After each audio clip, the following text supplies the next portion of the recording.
Hello और नमस्कार, आप सभी का स्वागत है ऑन द अनस्टॉपेबल्स। मेरा नाम प्रतीक है और आज हम लोग डिस्कस करेंगे हिस्ट्री ऑप्शनल के 2024 के पेपर वन के बारे में। जी हाँ दोस्तों, हिस्ट्री ऑप्शनल जो यूपीएससी के द्वारा इस साल 2024 की मुख्य परीक्षा के अंदर पूछा गया था। यह हिस्ट्री ऑप्शनल की जो पेपर कंडक्ट की गई थी ऑप्शनल के स्टूडेंट्स के लिए खास करके, उनके लिए ये सेशन है। ये सेशन में हम लोग पेपर वन यानी कि एंशिएंट मिडिवल इंडिया के बारे में डिस्कस करेंगे। पेपर वन का जो सेक्शन ए है वो 125 मार्क्स का मिडिवल एंशिएंट इंडिया के लिए है और 125 मार्क्स आपके मिडिवल इंडिया में है। उसमें क्वेश्चन नंबर 1 एंड 5 कंपलसरी होते हैं normally, and rest of the questions जो है उसमें से आपको कोई भी 3 क्वेश्चंस चूज कर रहे हैं। क्वेश्चन नंबर 1 मैपिंग का है। मैपिंग के लिए एक अलग से सेशन हम लोग ने प्लान किया है। आपको डिस्क्रिप्शन बॉक्स के अंदर उसकी लिंक मिल जाएगी, आप जरूर से जुड़िएगा। वो मैपिंग में हैंड्स ऑन प्रैक्टिस कराऊंगा कि कैसे ग्रिड ड्रॉ करके आप मैपिंग का एनालिसिस कर सकते हो और पॉइंट्स आउट कर सकते हो कि कैसे कैसे लोकेशंस यहाँ से पूछी गई है। आज हमारा जो मुख्य फोकस होगा एक ब्रीफ डिस्कशन के रूप में होगा। इसकी जो क्वेश्चंस में क्या नेचर है और कहाँ से पूछे गए हैं, कौन से क्वेश्चंस को अटेम्प्ट किया जा सकता है, नहीं किया जा सकता, उन सब के बारे में चर्चा करेंगे। बट क्लास को शुरू करने से पहले मैं आपको इनवाइट करना चाहूँगा ऑन अनअकैडमी। आप जुड़िए हमारे साथ। ये जो मैं मैपिंग की स्पेशल क्लास भी लेने वाला हूँ वो फ्री के अंदर होगी, जो आपको मेरी प्रोफाइल के अंदर दिख जाएगी। जी हाँ दोस्तों, आप देख रहे होंगे मेरे बाजू में एक क्यूआर कोड है। ये क्यूआर कोड को स्कैन करिए और अनअकैडमी के ऊपर हमारी प्रोफाइल को फॉलो कर दीजिएगा so that you will get updates about any kind of classes जो मैं कंडक्ट करवाऊंगा। इसके सिवाय अगर आप यूपीएससी की अगले साल की प्रीलिम्स दे रहे हो तो मैं आपको वेलकम करना चाहूँगा कि आप हमारा स्कॉलरशिप टेस्ट दीजिए। जी हाँ दोस्तों, यूपीएससी की तैयारी में बहुत सारे उतार-चढ़ाव होते हैं। अनअकैडमी आपके साथ जुड़ा हुआ है और आपकी ये जो सिविल सर्वेंट बनने की जो इच्छा है वो हम फुलफिल करने में हेल्प करेंगे। आप हमारे साथ ये एग्ज़ाम में पार्टिसिपेट करिए। जी हाँ, 6 अक्टूबर को हम लोग यूसीएससी की एग्ज़ाम कंडक्ट करवाने वाले हैं, Unacademy civil services championship. And in exam में अगर आप अच्छा स्कोर कर सकते हो तो आपको 90% तक की स्कॉलरशिप अनअकैडमी देगा। जी हाँ दोस्तों, 90%। तो इसका भी आप लाभ उठा सकते हो। इसके सिवाय अगर आप यूपीएससी का सब्सक्रिप्शन लेने का प्लान कर रहे हो, पेड क्लासेस जहाँ इंडिया के टॉप एजुकेटर्स के द्वारा क्लासेस कंडक्ट किए जा रहे हैं, तो 29,999 के अंदर आपको पूरा का पूरा कंप्लीट कवरेज मिलेगा। एक कोड यूज़ करिएगा जिसका नाम है पीएन लाइव, जो आपको मैक्सिमम डिस्काउंट के लिए लेके जाएगा। जी हाँ दोस्तों, PN live is your gateway to Unacademy and लवासना। खैर, हम लोग शुरू करते हैं आज के क्लास के अंदर और समझने की कोशिश करते हैं हिस्ट्री ऑप्शन को क्या पूछा गया है। अब देखिए, हिस्ट्री ऑप्शन में 2 सेक्शन है। सेक्शन ए जो है वो आपका एंशिएंट इंडिया का है। तो अभी हम लोग जो पहला सेक्शन करेंगे वो एंशिएंट इंडिया के कॉन्टेक्स्ट में ही करेंगे। उसके बाद जो दूसरा सेक्शन होगा, सेक्शन बी जो है, इसी सेशन के अंदर हम लोग कंटिन्यू करेंगे मिडिवल इंडिया को लेके। अब सेक्शन ए में जो सबसे पहला क्वेश्चन आता है, the first question that is being asked in the section A is with respect to mapping, है ना। पहला क्वेश्चन जो है वो मैपिंग को लेके है। पर मैंने आपको बताया कि आज हमारा जो है वो ऑब्जेक्टिव है डिस्कशन करने का, ना कि कंप्लीटली बेसिकली मैपिंग करने का। तो मैपिंग के लिए मैंने स्पेशल क्लास ऑलरेडी इनफैक्ट है ना प्लान किया हुआ है। आप मेरी प्रोफाइल को फॉलो करिएगा, डिस्क्रिप्शन बॉक्स में लिंक को भी ऐड कर दूंगा। आप मैपिंग के लिए वो क्लास के अंदर जुड़ जाना। वहाँ मैं हैंड्स ऑन प्रैक्टिस कराऊँगा आपको ग्रिड बना के, क्योंकि यूपीएससी मैपिंग के अंदर जो सवाल पूछता है, वो बेसिकली लोकेशन सेंट्रिक होता है। आप मेरे पीछे देख पा रहे होंगे कि एक भारत का नक्शा दिया हुआ है, पॉलिटिकल मैप दिया हुआ है। इसमें स्टेट्स की बाउंड्रीज़ भी आपको देखने को मिलेगी। इंटरेस्टिंगली ये जो नक्शा है, पुराना नक्शा है, बेसिकली आज की पॉलिटिकल मैप नहीं है। मतलब आप देखोगे जम्मू कश्मीर और लद्दाख वाला एक ही दिखाया गया है। यहाँ पे आप देखोगे आंध्र प्रदेश, तेलंगाना भी एक दिखाया गया है।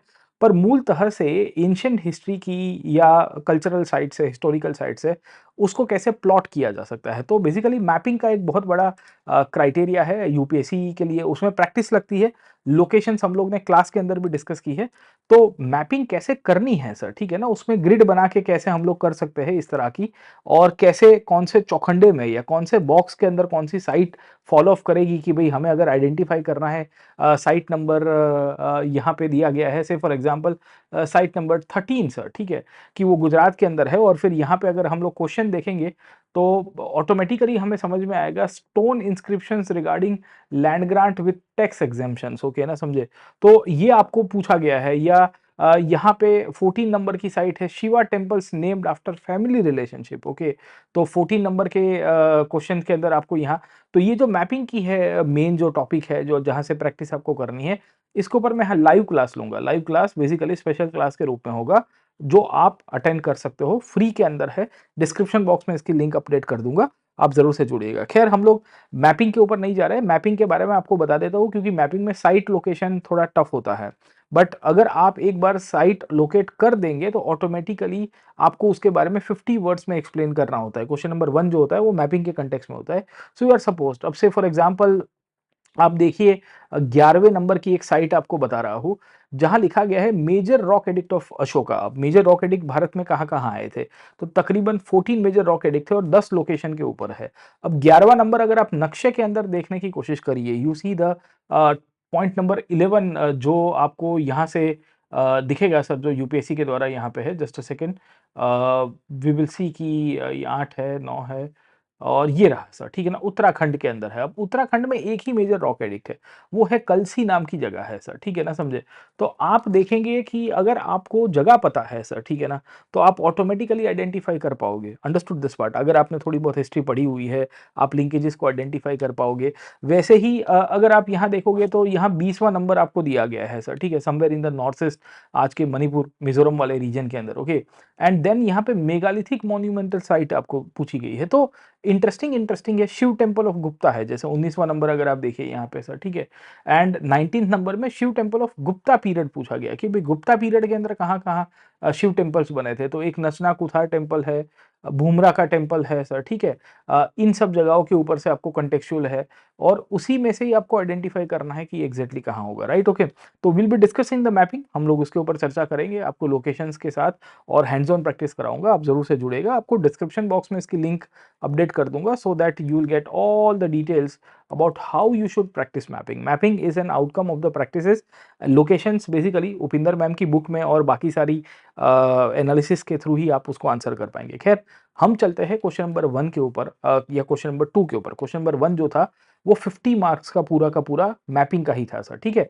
तो इसमें 25 साइट्स पूछी जाती है into 2 marks each, okay? 25 sites into 2 marks each का मतलब ये है कि देयर आर 25 प्लेसेस जो मैपिंग के कॉन्टेक्स्ट में पूछी जाएगी। सॉरी 20 साइट्स पूछी जाती है into 2.5 marks each, my bad sir, okay? So there are 20 sites into 2.5 marks each, मतलब 25 इंटू 2 इज 50 और ये जो 20 साइट्स है इनमें से तकरीबन 15 एक साइट्स ऐसी है जो आप आइडेंटिफाई कर पाएँगे। 4-5 में कभी-कभी ट्विस्टिंग आते हैं, इसके ऊपर भी हम लोग आगे डिस्कस करेंगे। तो पहला क्वेश्चन कंपल्सरी है, क्वेश्चन नंबर 1 जो है दैट इज़ कंपल्सरी, वो मैपिंग का है। ये आपके पास कोई ऑप्शन नहीं होता। बट उसके बाद क्वेश्चन नंबर 2, 3 और 4 में से आप बेसिकली ऑप्शंस चूज़ कर सकते हो। आप अगर यूपीएससी का पेपर देखोगे ना, इंस्ट्रक्शंस देखोगे तो उसमें भी लिखा गया है कि question number 1 and 5 are compulsory in nature and out of the remaining 3 questions are to be attempted choosing at least one question from each section. मतलब question number 2 A B C में से एक निकालना है, question number 3 A B C में से एक question choose करना है और question number 4 A B C में से भी एक चूज करना है, क्योंकि उसमें 20 15 मार्क की वो क्या कहते हैं डिवीजन की गई है, तो you are suppose to balance it out. Total आपका 125 मार्क्स का वेटेज है, you are suppose to write the questions accordingly, right? Okay. तो पहली चीज आपको क्लियर हो गई है। मैपिंग के ऊपर हम लोग आगे डिस्कस करेंगे, मैपिंग के ऊपर ज्यादा, क्योंकि वो हैंड्स ऑन है, ग्रिड प्रैक्टिस करवानी पड़ती है, टाइम लग जाता है। खैर हम आगे चलते हैं और क्वेश्चन नंबर 2 के ऊपर चलते हैं। इन 2 एबीसी में से सब क्वेश्चन अटेम्प्ट नहीं करना है, पर आपको चूज करना आना चाहिए कि ये क्वेश्चन अटेम्प्टेबल है कि नहीं है। जैसे क्वेश्चन नंबर 2 ए क्या है? क्वेश्चन नंबर 2 ए पूछ रहा है Harappan art contributes to our understanding of their aesthetic sensibilities in addition to spiritual and ritualistic life, comment. अब देखिए सफिक्स वर्ड क्या है? पहला तो कमेंट है, आपको ये क्लियर हो जाना चाहिए कि what has been asked, okay? First thing should be clear कि भाई पूछा क्या गया है, कमेंट करने के बारे में आपको पूछा गया है, first thing is over here.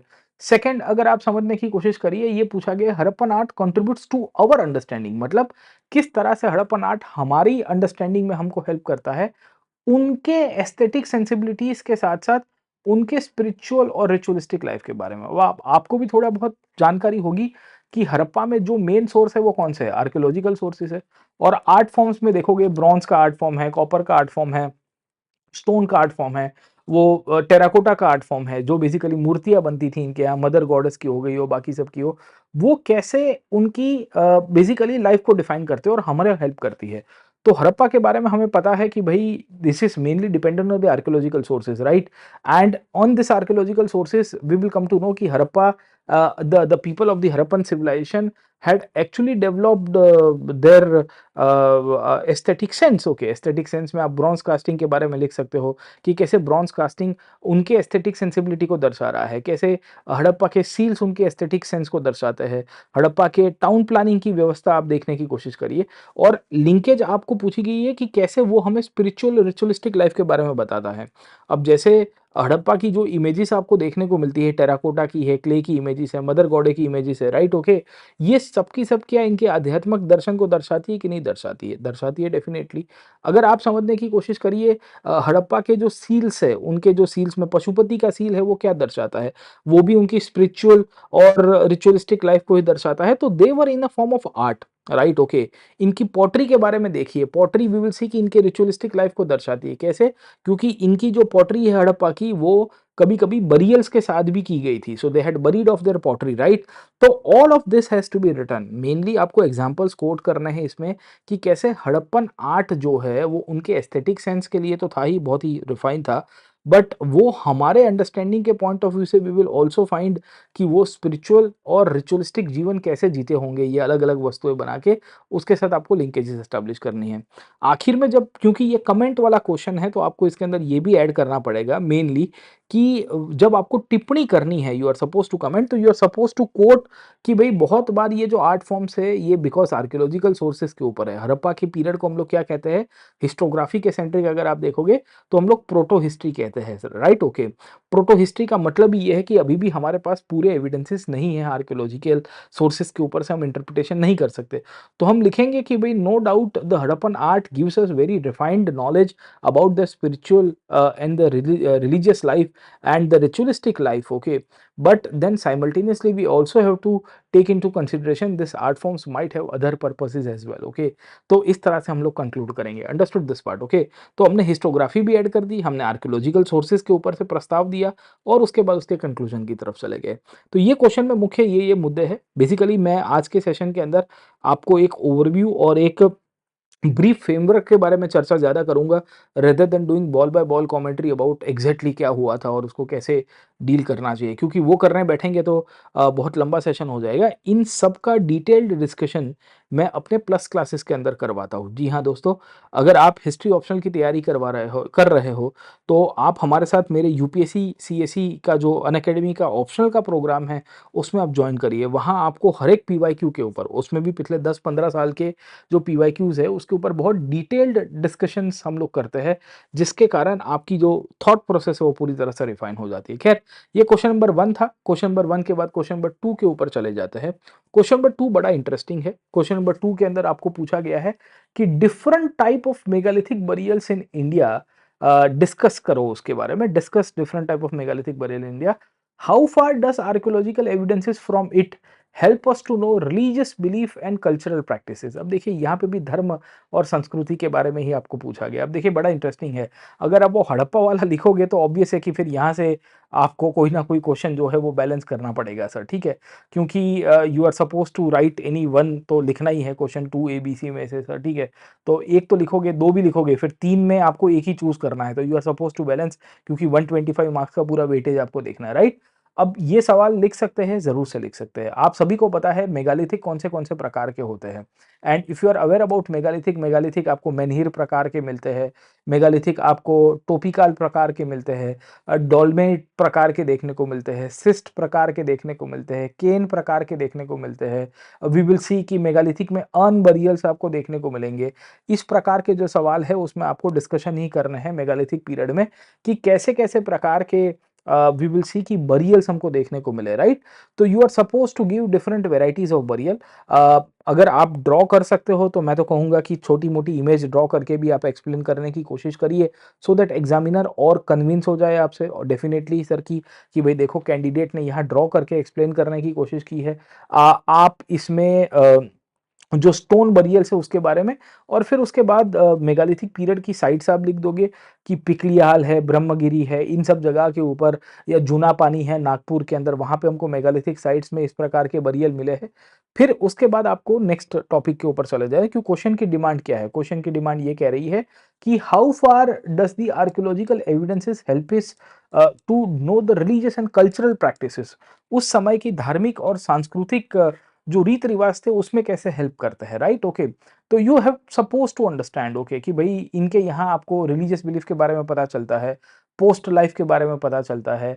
कुछ कुछ मेगालिथिक बरियल में हमें पता चल रहा है कि वो जो पैर जो है उन्होंने काट दिए थे सर, ठीक है ना, काइंड ऑफ आफ्टर लाइफ जैसी सिस्टम आपको देखने को मिलेगी। वी विल ऑल्सो फाइंड कि इनके आर्कियोलॉजिकल सोर्सेज के अंदर से मैन वुमेन की बरियल के बारे में भी पता चलता है। कुछ बरियल में ज़्यादा वी विल सी कि जो स्टोन है वो रखे गए थे, कुछ के अंदर ग्रेव गुड्स बहुत ज़्यादा थे। ग्रेव गुड्स में आपको ज्वेलरी देखने को मिलती है, आयरन के ऑब्जेक्ट्स देखने को मिलते हैं, पॉटरी देखने को मिलती है, खाने-पीने की वस्तु। तो वो बेसिकली एक सोशल हायरार्की को भी दर्शाता है, राइट? तो इसमें आपको आर्कियोलॉजिकल एविडेंसेस के बेसिस के ऊपर से साइट्स को मेंशन करना है। इसमें जो कल्चरल और सोशल डेवलपमेंट कैसे हुआ, और ये मेगालिथिक बरियल बेसिकली एक क्लास सिस्टम को भी दर्शा रहे थे, उसमें जेंडर डिविजन्स भी हो रहे थे, इकोनॉमिक बेसिकली हायरार्की भी देखने को मिलती है, और इनके रिलीजन के बारे में भी हमें पता चलता है। ये एक प्रकार की सुपरस्टिशियस लाइफ शायद जीने वाले लोग होंगे, ऐसा भी हम लोग इसके अंदर से कोट कर सकते हैं, राइट? ओके, तो ये सवाल भी कंपैरेटिवली सिंपल था। Comparatively this was quite simple, क्योंकि एक्सपेक्टेड था मेगालिथिक पीरियड में। इनफैक्ट आप आखिर में कंक्लूजन में के ए नीलकंठ शास्त्री साहब को भी कोट कर सकते हो। के ए नीलकंठ शास्त्री साहब, जिन्होंने history of south India basically लिखी है, तो उन्होंने मेगालिथिक पीरियड को foundation stage for the Sangam period लिखा है सर, ठीक है? कि भई यही जो पीरियड है जो अल्टीमेटली संगम के अंदर कन्वर्ट हो गया। तो आप हिस्टोग्राफी को भी कोट कर दिए, एंड बाकी सारे एरियाज़ का आपने एग्ज़ाम्पल भी दे दिया। एग्ज़ाम्पल्स आप अपने हिसाब से वेरी कर सकते हो, ब्रेनस्टॉर्मिंग करने की आवश्यकता है। खैर, क्वेश्चन नंबर 2C के ऊपर चले जाते हैं। Question number 2C next question के ऊपर, जहां पूछा गया है western Kshatrapas are known for their socio economic contribution. पश्चिम क्षत्रप जो है वो सामाजिक और आर्थिक कंट्रीब्यूशन के लिए जाने गए हैं, particularly in trade, agriculture and urbanisation. Examine this statement. अब देखिए, आपको बड़ा इंटरेस्टिंग है, कथन का परीक्षण करना है सर, ठीक है? क्वेश्चन की डिमांड देख लीजिए कि क्या पश्चिमी क्षत्रप व्यापार, खेती और शहरीकरण यानी कि नगरीकरण के लिए योगदान दे रहे हैं कि नहीं दे रहे हैं सर, ठीक है? अब पश्चिमी क्षत्रपों के बारे में अगर आपको थोड़ी बहुत जानकारी होगी, तो ये वो डायनेस्टी है जो पोस्ट मॉडर्न पीरियड में आई। ये मूलतः से गवर्नर्स हुआ करते थे, right? Of the Shaka and the Kushan वंश। ओके, तो आप मेनली तो जब इस प्रकार का क्वेश्चन आएगा तो आप इंट्रोडक्शन में बांध सकते हो कि कैसे the western Kshatrapas has originated in India and where they actually settle down sir, ठीक है? Over a period of time आपको ये स्टेटमेंट को चेक करना है कि what was their contribution in the socio economic life with special reference to trade, agriculture and urbanization. क्या पश्चिम क्षत्रपों के द्वारा खेती के विकास में योगदान दिया गया है? क्या पश्चिम के क्षत्रपों के द्वारा, पश्चिम भारत के क्षत्रपों के द्वारा वी विल सी कि क्या अर्बनाइजेशन में कंट्रीब्यूशन हुआ है? तो डेफिनेटली आपको मिलता है, राइट? ओके, तो पश्चिम क्षत्रपों ने पॉलिटिकल स्टेबिलिटी दी। गुजरात से लेके मध्य भारत यानी कि आज के मालवा, थोड़े बहुत रीजन राजस्थान और आज के दक्खन के ऊपर इनका प्रभाव रहा है। इन सब चीज़ों के कारण क्या यहाँ अर्बनाइजेशन का पुश मिला है? डेफिनेटली मिला है।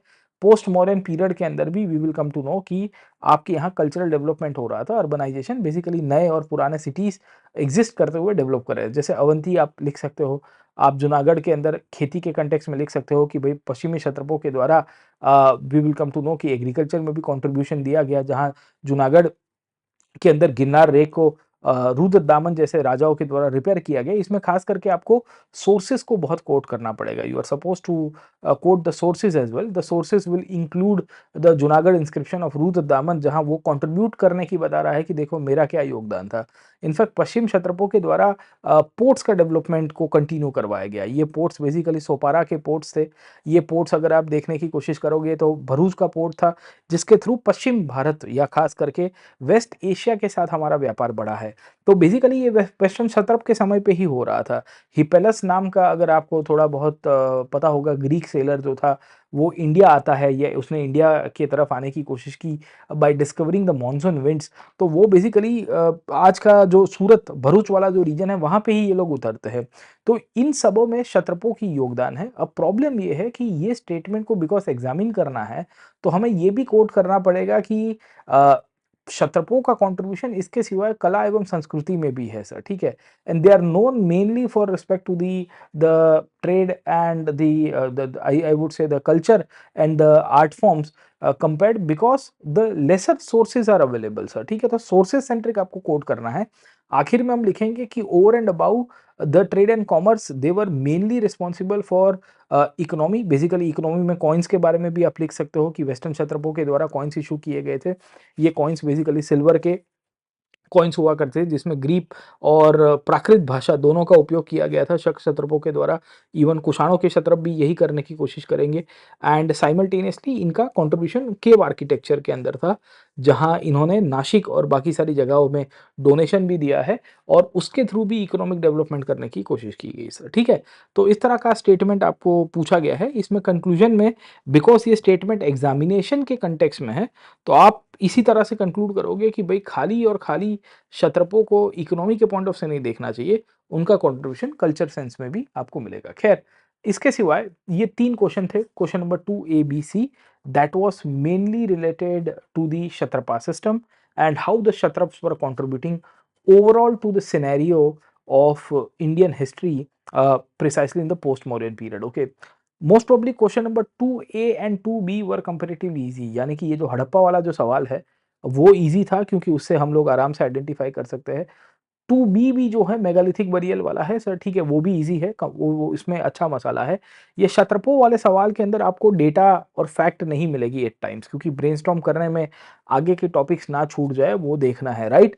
तो ऑप्शनल की जब आप पेपर की तैयारी कर रहे हो और आप खुद प्रैक्टिस भी कर रहे हो, तो you have to make sure कि आप एक्लेक्टिव रहो, सिलेक्टिव रहो, जहां आप अपना बेस्ट पॉसिबल आंसर लिख पा रहे हो, quote unquote, mark my words, the topic where you are able to write your best possible answers, उनके ऊपर ज्यादा फोकस करना दोस्तों।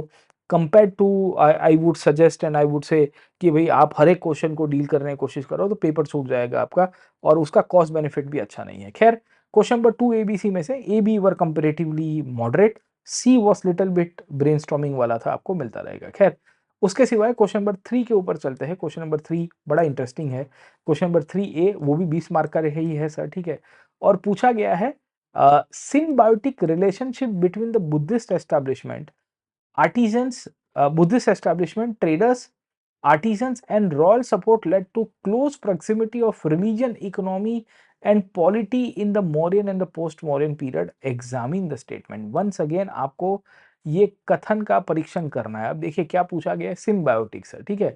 मूलतः से हिंदी में अगर आप देखो इसको समझने के लिए, पूछा गया है कि बौद्ध प्रतिष्ठान व्यापारियों व शिल्पकार श्रेणी के बीच सभी संबंधों को राजश्रय के कारण मौर्य एवं उत्तर मौर्य काल में धर्म, अर्थव्यवस्था एवं राजनीति में निकटता पैदा हुई। कथन का परीक्षण कीजिए, मतलब क्या ये स्टेटमेंट सही है कि गलत है। अब देखिए, आबे हुई ये जो स्टेटमेंट है मूलतः से स्कॉलर्स के द्वारा ओपिनियन के रूप में लिया गया है। ये स्टेटमेंट आपको हिस्टोग्राफी के अंदर से, डिबेट्स के अंदर से देखने को मिलता रहेगा, जहाँ वी विल सी कि मौर्यन और पोस्ट मॉडर्न पीरियड में ये चीज़ आपको हुई थी sir. Okay, there is a evidences. अब यहाँ आपको क्या सिम्बायोटिक रिलेशंस आपको मिलती रहती हैं। तो जो आर्टिज़न ट्रेडर्स और गिल्ड्स हुआ करते थे, खास करके आर्टिज़न गिल्ड्स थे sir, getting my point, okay. उन्होंने क्या बुद्धिज़्म को पैट्रोनेट दिया है कि नहीं दिया मौर्यन और पोस्ट मॉडर्न पीरियड में? खास करके आप देखिए नासिक इंस्क्रिप्शन देख लीजिए। चलिए सर, ठीक है ना? वहाँ पे आपको गिल्ड्स देखने को मिल जाती है जिन्होंने कंट्रीब्यूट किया था to the cave architecture, right? आप पोस्ट मॉडर्न पीरियड में मथुरा एज़ अ सेंटर देख लीजिए। मथुरा में जितनी भी बेसिकली स्थापत्य की मूर्तियाँ बन रही थी, उसमें भी कहीं न कहीं आपको गिल्ड्स का रोल प्ले देखने को मिलता है। इनफैक्ट पोस्ट मॉडर्न पीरियड में तो आपको भर-भर के मिलेगा। इवन मौर्यन पीरियड में भी हमारे पास एविडेंसेस है। तो जब हम ये स्टेटमेंट को एग्जामिन करने की कोशिश करेंगे तो हमें ये बताना पड़ेगा कि ये स्टेटमेंट सही है या गलत दिया हुआ है। When the question is asked examination of the statement, तो आप, अगर मैं कह रहा हूँ कि ये स्टेटमेंट सही है ना, हम आज की तारीख में ये मानते हैं कि yes there was a correlation sir, ठीक है। इनफैक्ट स्टेट ने स्टेबिलिटी दी। अशोक के समय पे भी आप समझने की कोशिश करिए, सांची का जो स्तूप बना था वो अशोक की वाइफ के द्वारा बनाया गया था, महादेवी के द्वारा। Mahadevi was actually the daughter of one of the richest merchants of Vidisha and Sanchi, ठीक है। तो वो भी एक व्यापारी थे जो अल्टीमेटली कंट्रीब्यूट करते हैं टू द बुद्धिस्ट आर्किटेक्चर। तो आपको पूछा ही गया कि सिम्बायोटिक रिलेशंस है ना, इनके बीच में जिस प्रकार के संबंध डेवलप हुए थे दोनों के लिए बेनिफिशियरी, इन सबों के कारण वी विल सी कि डेवलपमेंट हुआ है and this has led to religion, economy and polity sir, ठीक है। अब मूलतः से रिलीजियस इकोनॉमी का मतलब क्या होता है सर, ठीक है। रिलीजन, इकोनॉमी एंड पॉलिटी का कंटेक्स्ट ये है कि धर्म, ठीक है, राज्य व्यवस्था and we can say political system, ये सब की सब एक दूसरे को हेल्प कर रही थी, एक दूसरे को सर्वाइवल के लिए और फ्लरिश करने में हेल्प कर रही थी। अब देखिए पॉलिटी ने स्टेबिलिटी दी, राजा का आउटलुक भी बुद्धिज्म की तरफ था। मौर्यन पीरियड में, पोस्ट मॉडर्न पीरियड में आप देख लीजिए कि who were the Kings, okay, majority of the Kings were Buddhist in nature, right? You see the case of in the case of Ashoka, you see the case of the later kings of Ashoka या Mauryan dynasty, they were Buddhist in character, right? You see the case of the Kushanas, okay, उसमें कनिष्क को देख लीजिए, या you see the case of the Indo Greeks, okay? तो इन सब के context में हमारे पास एविडेंसेस है कि पॉलिटी है। अशोक ने ही पैट्रोनेज भी देने की बात की है सर, ठीक है? और पोस्ट मॉडर्न पीरियड में जो व्यापारी संगठन आया है, गिल्ड्स बन के आया है, इन्होंने भी विल सी की रिलीजन, तो इसके सिम्बायोटिक रिलेशंस कहाँ-कहाँ निकल के आए वो आपको एक्सप्लेन करना है। And then you are also supposed to conclude in this way कि भाई yes there was definitely a relation and this had led to the flourishing of the Buddhism over a period of time. Buddhism went to its eclipse, वो अपने climax के ऊपर गया मौर्यन और post Mauryan period में। इस तरह से आप इसको कंक्लूड करोगे, राइट? तो ये पूरी कंसेप्ट है। बेसिकली आपको थोड़ी ब्रेनस्टॉर्मिंग करनी पड़ेगी। ट्विस्टेड क्वेश्चन है, मॉडरेट टू टफ लेवल के ऊपर हम लोग इसके ऊपर लिखेंगे। खैर, नेक्स्ट क्वेश्चन है कंपैरेटिवली बड़ा इजी है, क्योंकि पूछा गया है कि discuss the role of Buddhism sir, ठीक है? Discuss the role of Buddhism in shaping the socio religious landscape of the Mauryan empire sir, ठीक है? कि भाई कैसे मौर्य साम्राज्य के सामाजिक धार्मिक परिदृश्य को आकार देने में बौद्ध धर्म की भविष्य को चर्चा कीजिए सर, ठीक है? What was the contribution of Buddhism in shaping up? अब देखिए मौर्यन एम्पायर के शुरुआती दौर में जब अशोक और अशोक के पहले के राजा अगर आप देखोगे बिंदुसार था या विल से चंद्रगुप्त मौर्य था, तो उस पीरियड में बौद्ध धर्म का प्रभाव कम मिलता है, राइट? बट जैसे ही वी विल सी कि अशोक राजा के रूप में बन के आया, तो अशोक ने कैसे बुद्धिस्ट आइडियल्स को we will come to know कि अपने धम्म के रूप में इंटरप्रेट किया, और उसने कैसे सोशियो रिलीजियस लैंडस्केप को पूरी तरह से बदला है सर, ठीक है? तो हाउ बुद्धा हैज़ अफेक्टेड और बुद्धिस्ट टीचिंग्स हैज़ अफेक्टेड, तो बुद्धिज्म अशोक की पॉलिसीज़ में कहाँ-कहाँ देखने को मिलता है? धम्म के अंदर देखने को मिलता है, राइट? ओके। उसकी टैक्सेशन व्यवस्था के अंदर देखने को मिलता है, उसकी जुडिशियल सिस्टम के अंदर देखने को मिलता है, उसकी एडमिनिस्ट्रेटिव सिस्टम के अंदर मिलता है। अल्टीमेटली मौर्यन एम्पायर की जो सोशियो रिलीजियस लैंडस्केप है, यानी कि सामाजिक और धार्मिक जो पूरी की पूरी परिदृश्य है, उसको एक तरह से नई तरह से रीएस्टैब्लिश किया जाता है, राइट?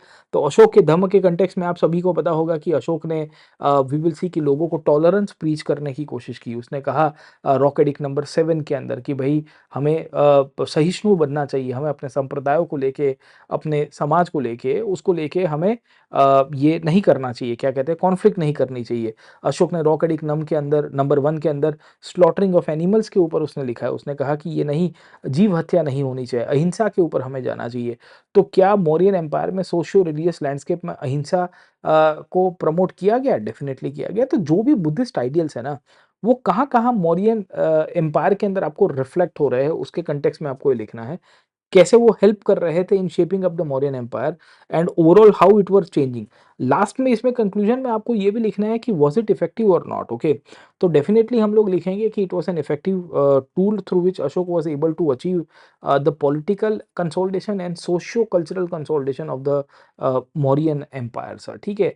कि बुद्धिस्ट रिलीजियस प्रैक्टिसेस को और बुद्धिज्म आइडियोलॉजी को धम्म के रूप में रीइंटरप्रेट करके अशोक ने कैसे इसको अपने फ़ायदे के रूप में कन्वर्ट करवाने की कोशिश की है सर, ठीक है? तो ये सवाल था, कंपैरेटिवली ईज़ी है कि बुद्धिज़्म कैसे सोशियो रिलीजियस लैंडस्केप में मौर्यन एम्पायर को वेल्डिंग करने में basically socio religious point of view से हेल्प करता है। इसमें आप इंट्रोडक्शन में ये भी लिख सकते हो कि before Ashok took the help of the Buddhist ideals, initially there were already some kind of conflicts and frictions going on the society, and with the policy of Ashoka adopting Buddhism in the form of Ashoka's Dhamma. In fact, Buddhism भी उसने 100% नहीं अपनाया है, आपको पता होगा। His Dhamma was beyond Buddhism, okay, but Buddhism had a greater influence, and उससे उसने मौर्यन लैंडस्केप को पूरी तरह से रीनीट करने की, उसको जोड़ने की कोशिश की थी। इस तरह से हम लोग इसके अंदर से मेंशन करेंगे। खैर, comparatively simple question compare to the previous one जहां आपको बहुत ही ब्रेनस्टॉर्म करना पड़ा था। खैर, इसके सिवाय आपको पूछा गया है discuss the evolution of state institutions of taxation from Rig वैदिक पीरियड टू लेटर वैदिक पीरियड सर, ओके। आपको पूछा गया है इवोल्यूशन अब जब भी इवोल्यूशन पूछा गया है तो आपको सोर्सेस के कंटेक्स्ट में लिखना है। आप देखिए ज़्यादातर हिस्ट्री के जो क्वेश्चन हैं ऑप्शनल के अंदर खास करके, उसमें मैं आपको सजेस्ट करूँगा कि आप हिस्टोग्राफी का सबसे ज़्यादा सहारा लीजिए दोस्तों। Till the time you will not take the help of the historiography, तो आप जस्टिफाई नहीं कर पाओगे। तो आप जब इवोल्यूशन क्लेम करोगे तो आप अर्ली वैदिक पीरियड से लेटर वैदिक पीरियड में या ऋग वैदिक पीरियड से लेटर वैदिक पीरियड के अंदर कहाँ कहाँ चेंजेस कहाँ कहाँ देखने को मिलते हैं, हम कैसे लिखेंगे सर, ठीक है। तो हम लिखते हैं कि अर्ली वैदिक पीरियड में जो ऋग्वेद था that is the main source of knowledge that talks us about the origin of the statehood, that talks about the formation of the taxation institutions, और उसमें भाग बलि किस तरह से कंडक्ट किया जाता था, शुल्क किस तरह से बेसिकली टर्म यूज की गई थी, उसके बारे में आप लिखेंगे। इसमें ऑफिशियल्स नहीं थे उसके बारे में भी लिखोगे, और कैसे टैक्सेशन सिस्टम बड़ी एक रूडिमेंट्री थी। शायद इसी के कारण वी विल सी कि अर्ली वैदिक पीरियड के अंदर स्टेट फॉर्मेशन के बारे में सामान्य रूप से लोगों का और ऑथर्स का ये मानना है कि ये स्टेट बना ही नहीं था, राइट। बट जैसे ही लेटर वैदिक पीरियड के अंदर आया है तो जो भाग है वो बेसिकली एक डिफाइन हो गया। बलि जिसे हम लोग वॉलेंट्री ऑफरिंग के रूप में कहते हैं, वो लेटर वैदिक पीरियड के एंड तक आते आते धीरे धीरे कंपल्शन में आ रही है। वैश्यस को we will come to know कि अब टैक्सेशन व्यवस्था के अंदर अब इंक्लूड किया जा रहा था, they were the first ones to pay up the taxes as well. शुल्क टर्म आपको देखने को मिलता है। धीरे धीरे आपको और भी टर्म्स देखने को मिलती है जो ऑफिशियल्स के लिए यूज की गई थी in the later Vedic and the post Vedic period. And there are literary evidences, क्योंकि आप जब इवोल्यूशन लिखोगे तो हमें उसको क्रोनोलॉजिकली लिखने की आवश्यकता है सर, ठीक है। और लिटरेरी एविडेंसेस में हमें सोर्सेस को भी कोट करना पड़ेगा कि which sources had actually mentioned about the change. Okay, तो आप लेटर वैदिक पीरियड में आप ब्राह्मणियस को कोट कर सकते हो, अथर्ववेद, यजुर्वेद, या बाकी सारे जो क्या कह सकते हैं सामवेद का जो क्रिएशन हुआ, उनके अंदर की जो टेक्स्ट है उसके अंदर ये बारे में लिखा गया है कि कैसे इवोल्यूशन हो रहा है टैक्सेशन व्यवस्था के अंदर, और नेचर ऑफ टैक्सेशन बदला, ऑब्जेक्टिव ऑफ टैक्सेशन बदल गया, वॉलेंट्री से कंपल्शन की तरफ चला गया, और पूरी की पूरी व्यवस्था क्रिएट हुई। इसी को ही वी विल सी कि प्रोटोस्टेट शब्द दिया गया है। सो हिस्टोग्राफर्स के द्वारा, अगर आप बी डी चट्टोपाध्याय या बाकी सारे ऑथर्स को पढ़ोगे सर, ठीक है, आर एस शर्मा को सर, ठीक है, तो उन सब के अंदर एक डिबेट है कि लेटर वैदिक पीरियड की जो स्टेट यानी कि राज्य व्यवस्था है वो कैसी है, वो एक प्रोटोस्टेट का प्रकार है। क्या है? It's an example of protostate system. ये हम लोग जरूर से कोट करेंगे कि भाई all of this evolution shows the creation of protostate. State बना नहीं है क्योंकि महाजनपद के अंदर बनता है सर, ठीक है। बट अल्टीमेटली कंक्लूजन में इस तरह से भी लिख सकते हैं कि this evolution led to the formation of the Janapadas in a gradual period sir, ठीक है ना, क्योंकि जन से जनपद बन गए थे। अर्ली वैदिक में तो जन ही हुआ करते थे। तो टैक्सेशन व्यवस्था बेसिकली कैसे स्टेट फॉर्मेशन में हेल्प कर रही है इवोल्यूशनरी बेसिस के ऊपर लिखेंगे, पर हिस्टोग्राफी या हिस्ट्री के सोर्स को हम लोग जरूर से इसमें से कोट करेंगे, राइट। ओके, तो एक ये सवाल पूछा गया था, इंटरेस्टिंग सवाल था, कंपैरेटिवली इजी है, क्वेश्चन नंबर 3 एबीसी के अंदर से। अब नेक्स्ट क्वेश्चन के ऊपर चले जाते हैं सर, ठीक है। मेरा फेवरेट है science and technology in ancient India के ऊपर से टॉपिक आया था। 20 marker, highlight the contribution of Aryabhata, Varahamihira and Brahmagupta in the field of astronomy and mathematics. अरे भाई साहब, आप इसके अंदर इतने सारे सोर्सेस को कोट कर सकते हो और अल्टीमेटली इसके बाद एक्सटेंशन में भी लिख सकते हो। 20 मार्कर है, और ये मतलब आप देखिए जो ऑप्शंस में चूज कर रहे होते हैं इसमें ये सवाल तो आपको टिक करना ही चाहिए। वो जो एग्जामिन वाले 2-3 सवाल थे उनमें से एक आध आप मैनेज करके अगर आप कर पा रहे हो तो ठीक है, क्योंकि उसमें लिखना बहुत ही टफ है, वो ब्रेनस्टॉर्म नहीं हो पाता। ये सीधा सीधा सवाल है, हाईलाइट करना है आपको कंट्रीब्यूशन। तो आप पहले लिख दोगे कि Aryabhata, Varahamihira and Brahmagupta belong to the Gupta and the post Gupta period. Brahmagupta just 7th century के आसपास का पीरियड था। They had contributed to the development of astronomy, mathematics and their applications as well in the science and tech advancement in India sir, ठीक है। अब आर्यभट्ट के बारे में लिख दोगे कि आर्यभट्ट मूलतः से बिलोंग करते थे आज के ईस्टर्न पार्ट से, बिहार से, and then over a period of time इनके द्वारा टेक्स्ट लिखी गई थी, सूर्य सिद्धांत, आर्यभट्टियम। इन्होंने वी विल सी कि साइन एंगल के बारे में डिस्कस किया है विथ रिस्पेक्ट टू मैथमेटिक्स। इन्होंने एस्ट्रोनॉमी के अंदर एक्लिप्स के रीजन बताने की कोशिश की है कि एक्लिप्स क्यों आते हैं। इनफैक्ट एक मॉडल चलता है जियोसेंट्रिक और हीलियोसेंट्रिक, जहां अभी तक ये कहा जाता था कि भाई it is the it is the sun which is not at the center and earth is at the center and sun revolves around it. Aryabhatta was one of the earliest persons while giving the philosophy and the reasons behind the eclipse, also talked about the heliocentric system, जहाँ उन्होंने कहा कि earth is at the center and the sun sorry, the sun is at the centre and the earth is the body that revolves around it. उन्होंने sine angle के बारे में बताया, उन्होंने theta, sine theta, cos theta, हम लोग जो जो साइन एंगल्स की बात करते हैं उसके बारे में लिखा। उन्होंने आर्यभट्टियम और सूर्य सिद्धांत, ये दोनों की दोनों किताबें लिखी थी।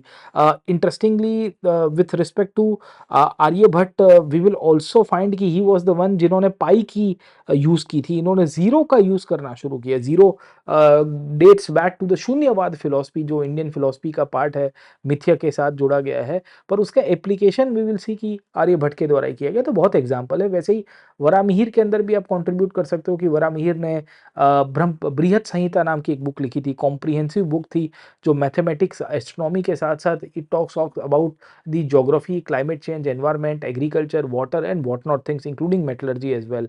आर्यभट्ट के साथ साथ वरामिहिर का भी कंट्रीब्यूशन ये है कि वरामिहिर also contributed greatly with respect to a school where he combined 5 schools of astronomy called as Panch Siddhantika, and his contribution can be seen about the codification of astronomical knowledge in India based on the planetary positions. And Brahmagupta basically contributed in the form of Brahma Supta Siddhant when he talked about the equation to derive the cyclical quadrilateral. He actually invented new शोध यंत्रस, यंत्रस को इन्होंने use किया था, machines बनाए थे जिसके through you are able to identify you or you are able to we can say plot out the planetary positions. Okay, आपको astronomy में जो प्रिडिक्शंस करने होते हैं उसके लिए अलग अलग यंत्रों की जरूरत पड़ती है, टूल्स की जरूरत पड़ती है, वो बेसिकली ब्रह्मगुप्त बनाते हैं।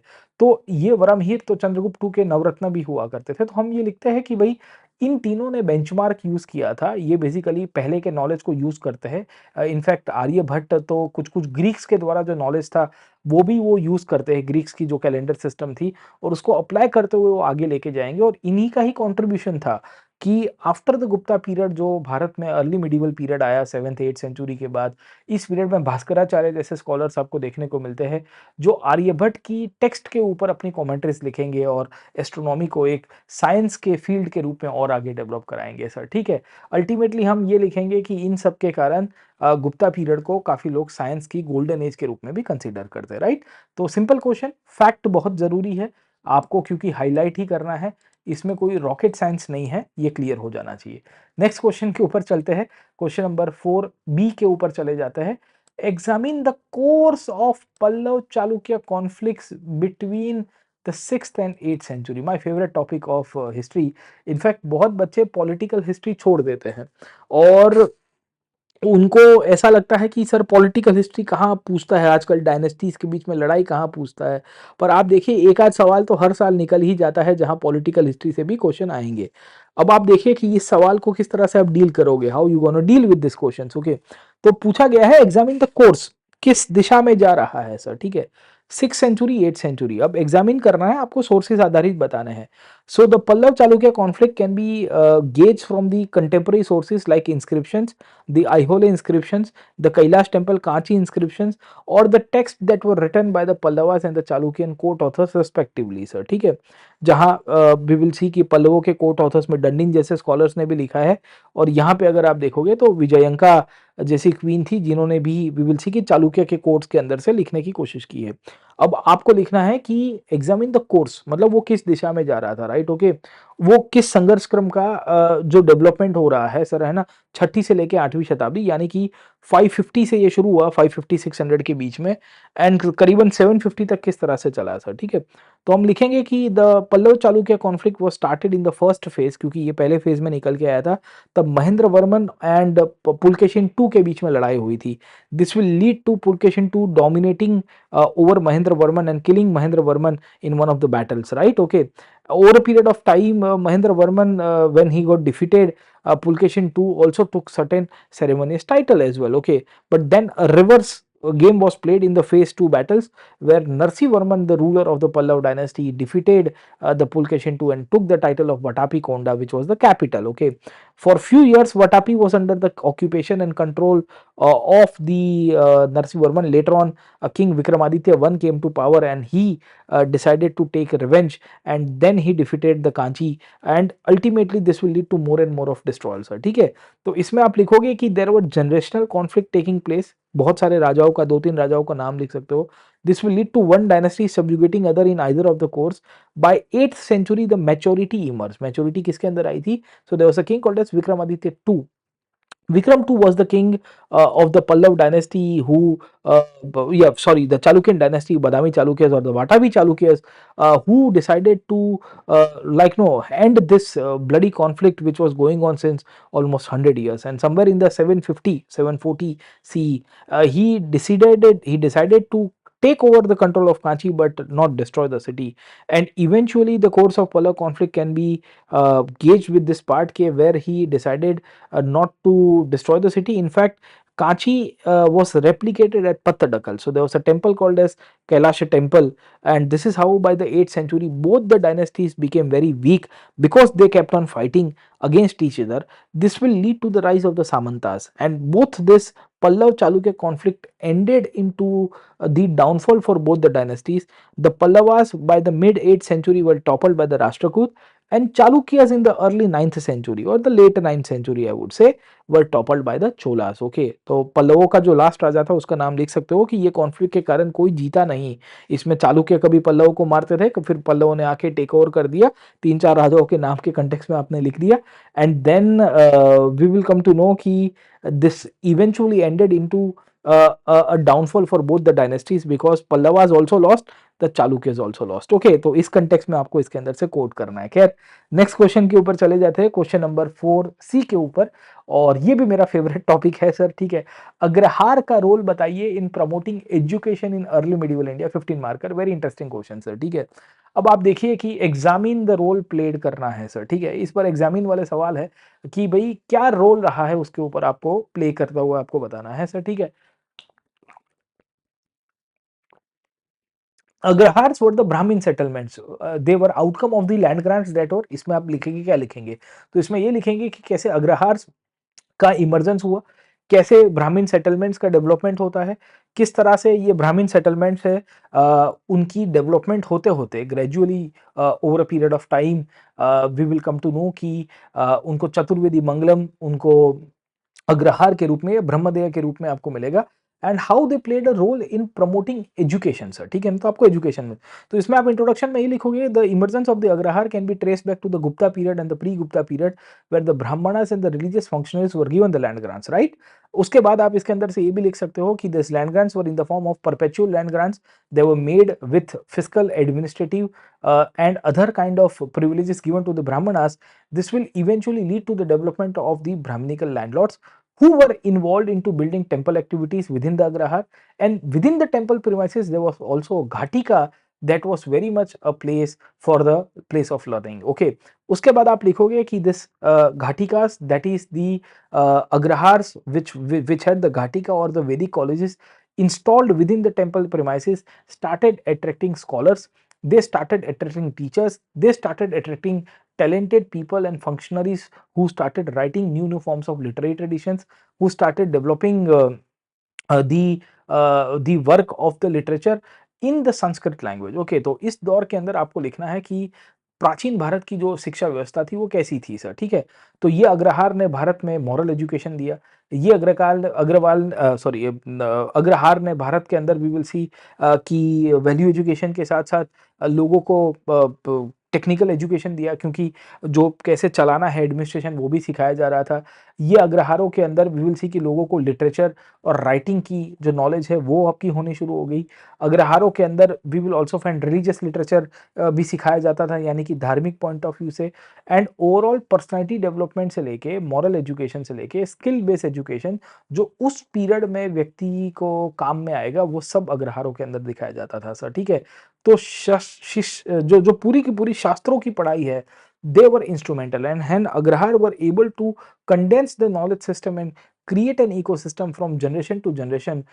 We will see कि more and more number of scholars kept on producing. You can give an example of Kanchi which had an Agrahar located on the premises where Ghatika was located, and they played a very important role sir, ठीक है। तो इसके अंदर आपको लिखना है, इसमें हम अल्टीमेटली ये भी लिखेंगे कि ये जो एजुकेशन सिस्टम थी इसमें कहीं न कहीं इंक्लूसिवनेस नहीं थी, क्योंकि एग्ज़ामिन करना है ना सर, ठीक है?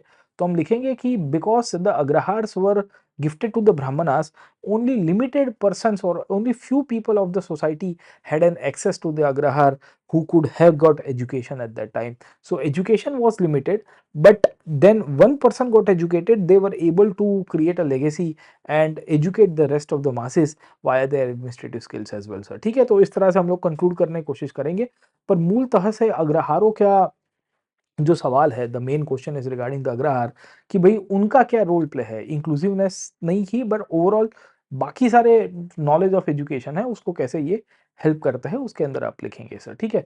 तो कंपैरेटिवली इजी है, क्योंकि एजुकेशन के ऊपर अगर आपने द एंशिएंट इंडिया के एजुकेशन सिस्टम के बारे में थोड़ा बहुत पढ़ा है कि कैसे हुआ करती थी, आचार्यस उपाध्यस का कैसे इवोल्यूशन हुआ है, तो आप उनको भी कोट कर सकते हो, क्योंकि अग्रहार व्यवस्था के पाठ ही हुआ करते थे। तो होपफुली सेक्शन ए जो है वो यहाँ पे खत्म होता है। सेक्शन ए के अंदर हमने टोटल 9 क्वेश्चंस का एक ओवरव्यू लिया है। डिटेल डिस्कशन मैंने कहा मैं क्लास के अंदर करवाऊँगा, चिंता मत करना। I will discuss each and every question कि क्या-क्या पॉइंट्स इसके अंदर से कवर किया जा सकता है। जो मैपिंग है मैंने आपको ऑलरेडी कहा है कि उसकी लिंक आपको डिस्क्रिप्शन बॉक्स के अंदर मैं अटैच कर दूँगा। अगले हफ्ते के अंदर मैं मैपिंग का क्लास लेने वाला हूँ। आप वो लाइव क्लास के अंदर जुड़िएगा, उसमें आपको पूरी ग्रिड कैसे बनाई जाती है वो भी समझा दूँगा सर, ठीक है? I will explain you how to make the grid, how to exactly pin point the location, क्योंकि कभी-कभी क्या है कि अभी तो आपको पॉलिटिकल मैप दिया है यूपीएससी ने, है ना? Now this year they have given, बीच में कुछ साल पॉलिटिकल मैप नहीं मिलता था, कोरा मैप मिलता था, खाली लोकेशंस ही आपको आइडेंटिफ़ाई करनी थी, तो उस टाइम पे बहुत टफ हो जाता था। ख़ैर क्वेश्चन नंबर 1, 2, 3, 4, 5 हमने ब्रीफली डिस्कस किए हैं। अब हम लोग चले जाएँगे सेक्शन बी में, दैट इज़ मिडीवल इंडिया की क्वेश्चंस के ऊपर। उसमें भी क्वेश्चन नंबर 5 जो है वो कंपल्सरी होता है। क्वेश्चन नंबर 5 जो है वो वी विल सी कि 50 मार्क्स का आपको मिलेगा, और इसमें भी आपको 10 इंटू 5 मिलेगा, मतलब 5 क्वेश्चन होंगे, 10 मार्क ईच, 10 मार्क के 5 क्वेश्चन आपको अटेंड करना है। हम उसकी थोड़ी बहुत चर्चा करते हैं, देखते हैं कि कहानी किस तरह से है। अब सेक्शन बी अर्ली मिडीवल से शुरू होता है, अर्ली मिडीवल यानी कि 750 के आसपास का, और इसके कंटेक्स्ट में आपको पूछा गया है illustrate the main features of the Vesara style of temple architecture, sir, ठीक है? इलस्ट्रेट करना है। अच्छा, इस तरह के सवाल के अंदर मेरे जैसा अगर कैंडिडेट है, तो मैं तो पहले एक वेसार टेम्पल की इमेज बना दूंगा। I will draw an image of Vesara temple कि भाई एग्जैक्टली ये है क्या सर, ठीक है ना? क्योंकि उससे क्या होगा कि मुझे फीचर्स एक्सप्लेन करने में बहुत सरल हो जाएगा, राइट? ओके, तो क्योंकि ये 10 मार्कर का है, आई हैव टू बी कंडेंसिव, मैं मुझे उसमें कंडेंस भी करना है। I can not go kept on blabbering around each and every answer कि भाई इसमें ये लिखेंगे वो लिखेंगे फलाना लिखेंगे, नहीं सर, ठीक है? We have to be very much selective, right? Okay, तो इसमें मेन फीचर्स है, हम लिखेंगे Vesara style is also called as vyamishra style. It emerge in the form of the early medieval style temple architecture somewhere in the post Gupta period. It's a mixture of Nagar and Dravid. Precisely as per the Shilpa Shastra, this style of temple architecture flourished between Vindhyas and the Krishna rivers. ठीक है, शिल्प शास्त्र करके जो हमारी text है और वास्तु शास्त्र की जो किताबें है, इन दोनों में ये लिखा गया है कि ये जो मंदिरों का आकार है वो कहाँ पे बनता है सर, ठीक है? ये बनना शुरू होता है somewhere between the Vindhyas and the Krishna, है ना? मतलब मध्य प्रदेश से नीचे और कृष्णा नदी के ऊपर वाले रीजन में, आज के मॉडर्न डे कर्नाटक और दक्कन के अंदर सर, ठीक है? This style was given patronage by the Chalukya dynasty, later on by the Rashtrakuta and the Hoysala dynasty as well, and the Vesara style encompasses the mixture of Nagara and Dravida. आपने ये लिख दिया, इमेज ड्रॉ कर दी, उसके बाद आप एक्सप्लेन कर सकते हो कि वेसार में there is a mixture of raised temples on the plinth, but we will find on the top of it there is a vimana instead of shikhara. There is a water body many a times in the Vesar. There is no possibility of water body as well. The Hoysal dynasty created a Panchayatan style of Vesara temple, but they never used the crucified ground plan which was used in the Nagara style. But the Vesara style had of the Hoysal had the similarity with respect to a stellate plan, that is star shape plan sir, ठीक है? तो ये भी आप इसके अंदर से coat कर सकते हो। उसके सिवाय वेसार टेम्पल्स के अंदर हम ये भी लिख सकते हैं कि वेसार स्टाइल में विमान जो द्रविड़ जितना ऊंचा नहीं हुआ करता, the vimana was not big in size, it was always dwarf in size, okay? Interestingly Vesara temples कहाँ कहाँ पे आए हैं वो आप कोट कर सकते हो। So you can give the example of the Chalukyas in Aihole, in Pattadakal there are Vesara temples located. We will also find in Dambal, which is located in Karnataka, there are Vesara temples located. We will see ki in the Halebid, Somnath Puram, and the Dwar Samudra region, Belur, which was built by the Hoysal dynasty, वहाँ पे भी there is a Vesar temple sir, ठीक है। तो features explain करने हैं, types लिखने हैं, कहाँ लोकेशन है, उतना करते करते 10 मार्कर में आपकी वो है ना आ जाएगी, और इलस्ट्रेट ही करना है, ज़्यादा रॉकेट साइंस वाला सवाल नहीं था। खैर, नेक्स्ट क्वेश्चन के ऊपर चले जाते हैं और समझने की कोशिश करते हैं what was the contribution of Firoz Shah Tughlaq sir, ठीक है। Evaluate Firoz Shah Tughlaq economic. तो दोस्तों हम लोग बात कर रहे थे with respect to the Firoz Shah Tughlaq economic policies, हमें क्या क्या चीजें इसमें इंक्लूड करनी है, ठीक है। अब सवाल क्या पूछा गया है, सवाल पूछा गया है evaluate Firoz Shah Tughlaq economic policies, मूल्यांकन करना है 10 मार्कर। तो पहले तो इंट्रोडक्शन लिख दिया कि Firoz Shah Tughlaq came to power from 1350 to 51 to 1588, 1388, somewhere in the transition of Muhammad bin Tughlaq. His economic policies can be guided by the theocratic model as suggested by Shams Siraj Afifi. Shams Siraj Afifi was one of the co-authors of Firoz Shah Tughlaq, and also Ziauddin Barni who wrote Tarikh-e-Firoz Shahi sir, ठीक है। तो आपने दो authors को coat कर दिया।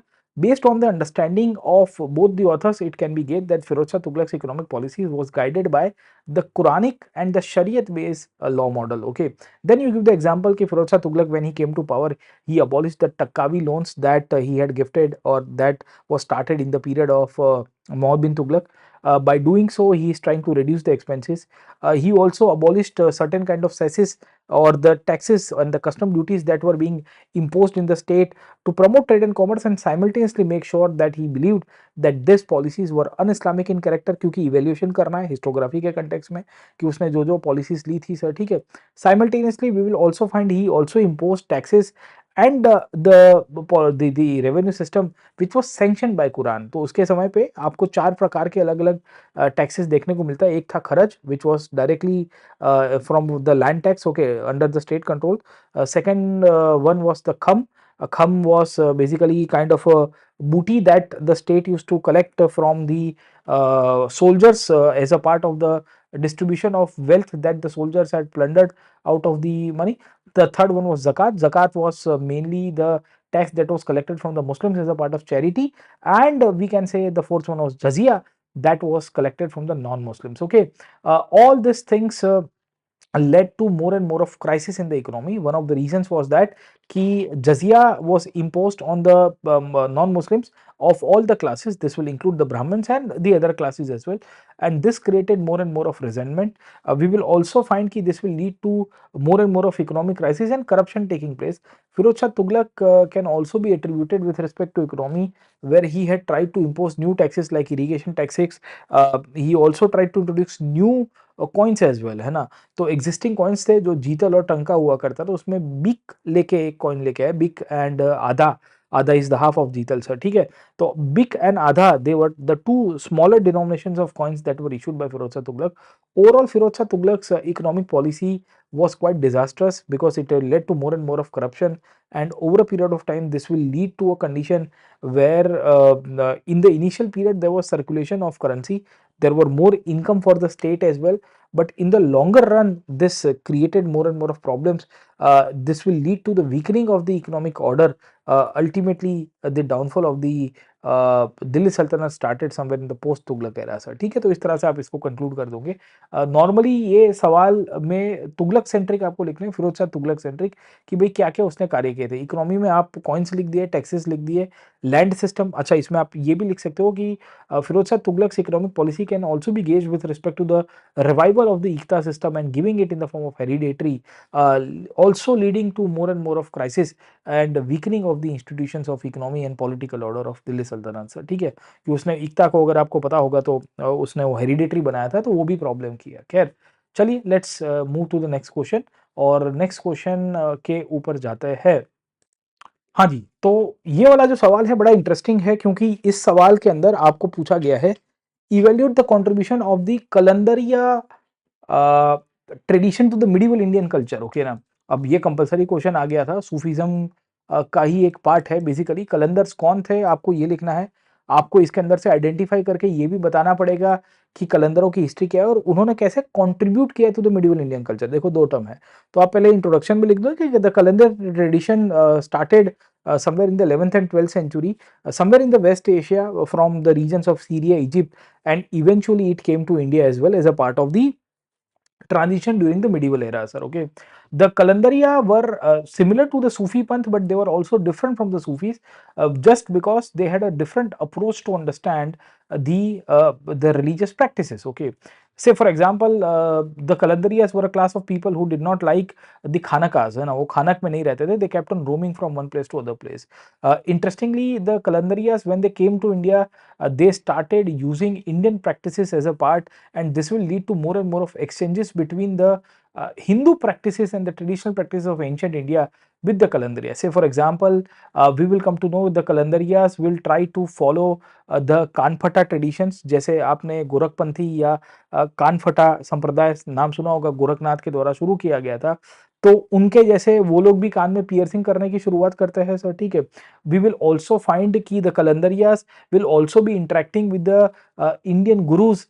They will also be wearing some kind of minimum clothes. Say for example, तो जैसे लंगोट पहन के भारत में बहुत सारे साधु समाज के लोग आपको मिलते हैं, वैसे ही कलंदरियास भी पहनने की कोशिश करेंगे, सर. ठीक है, we will also find there were many practices like consumption of certain kind of mystic, or I would say ध्यान और काइंड ऑफ मेडिटेशन प्रैक्टिसेस जो करने की शुरुआत करते हैं, वो भी हमको ये देखने को मिलता है कि कलंदरियास के द्वारा किया गया, sir. Getting offered. Okay, so there was a Kalandari saint called as Sheikh Abu Bakr Haidari, sir. ठीक है ना, ये नाम बहुत ही रैंडम दिया है. एक्चुअली कलंदरी जो ट्रेडिशन है, इसके बारे में एक ही बुक में इसका जिक्र किया गया है, the wonder that was India by S. Rizvi, sir. ठीक है, उसी बुक के अंदर है, वॉल्यूम 2 जो है मिडिवल इंडिया में, उसके अंदर से आपको मिलेगा. और कलंदरिया के बारे में ये कहा गया है कि they try to enrich themselves from the Indian traditions and created mixed culture.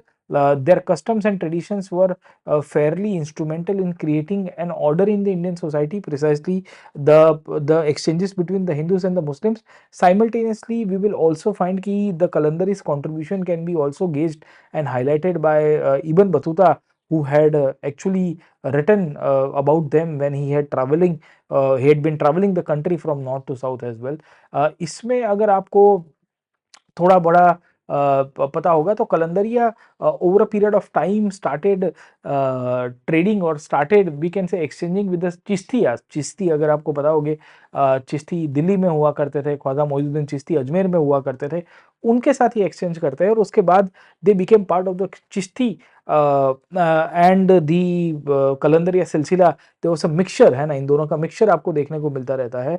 They perform miracles and they create a point of attraction for the masses. Eventually हम ये कह सकते हैं कि इसे एक हार्मनी बनाने की कोशिश की गई और लोगों को एक डायरेक्शन दिखाने की कोशिश की गई थी.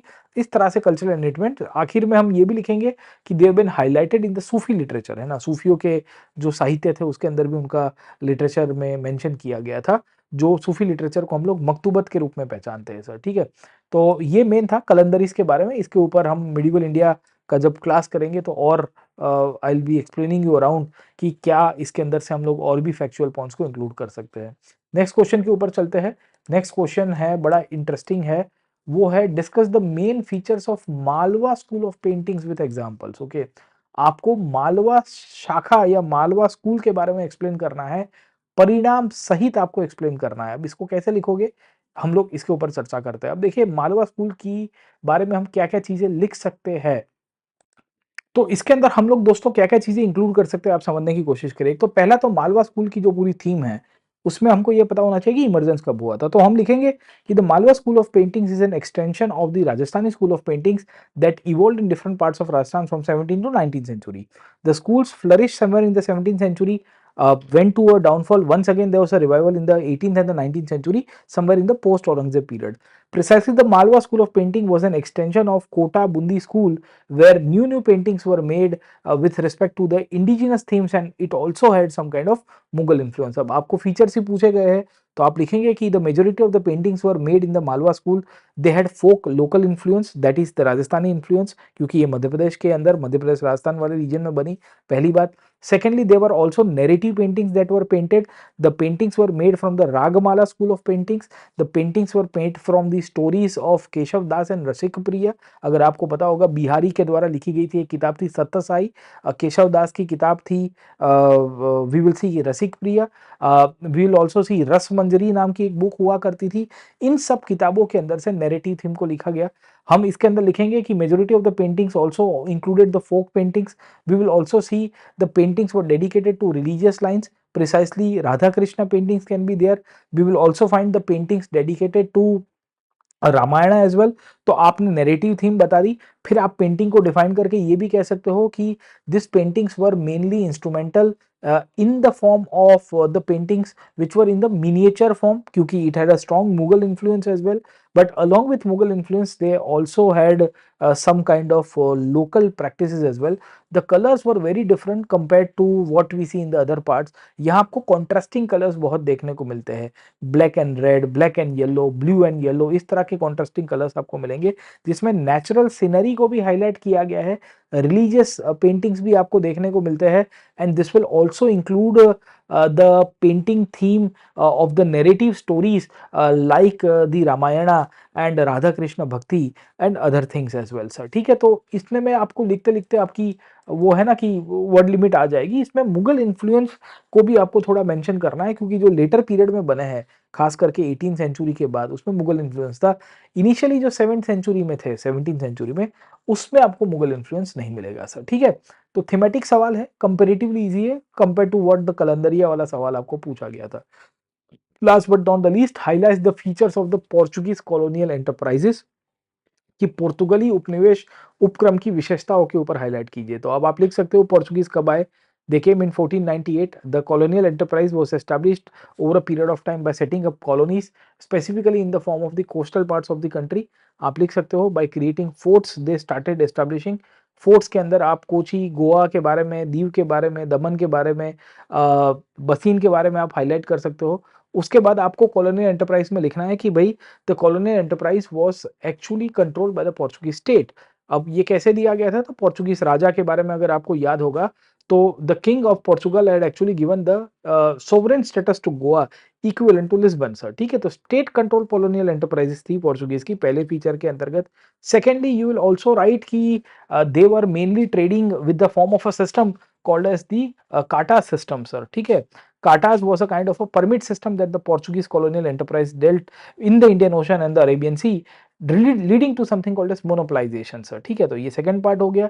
द थर्ड इसमें फीचर में लिखोगे तो Portuguese colonial enterprise was also based on the idea of creating fitorias। Fitorias were the factories, warehouses and the godowns that the Portuguese had tried to build up for themselves, eventually where they can store up the goods and also make sure कि they were able to export at a very higher cost। Okay, this will lead to more and more of profit for the Portuguese, leading to conflict with the internal kings and also with the external powers like the Arabs and the Italian merchants, which led to the Battle of Chaul, and eventually the Portuguese were able to dominate out sir। ठीक है, हम आखिर में conclusion यही लिखेंगे, the Portuguese colonial enterprise also had the feature of religious zeal and religious expansion, where they tried to preach Christianity for the next 100 years, eventually reaching to the court of the Mughals in the period of Akbar as well sir। ठीक है, तो इस तरह से conclude कर देंगे।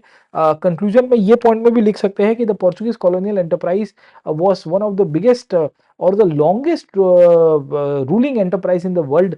Precisely, the colonial enterprise had built up their base in 1498 in Kochi and they left India in 1962 after Operation Vijay sir। ठीक है, तो इस तरह से हम कंक्लूड कर सकते हैं। तो क्या होगा कि आपने फीचर्स भी लिख दिए, उसकी खासियत भी बता दी कि इनमें धार्मिक भी उद्देश्य था, आर्थिक भी था, राजकीय रूप से साम्राज्य बनाना भी था, और कैसे बनाया, काटास और उसके थ्रू बनाया, फिटोरियास के थ्रू, और व्यवस्था क्रिएट करके सर। ठीक है, तो एक ये सवाल आपको पूछा गया है।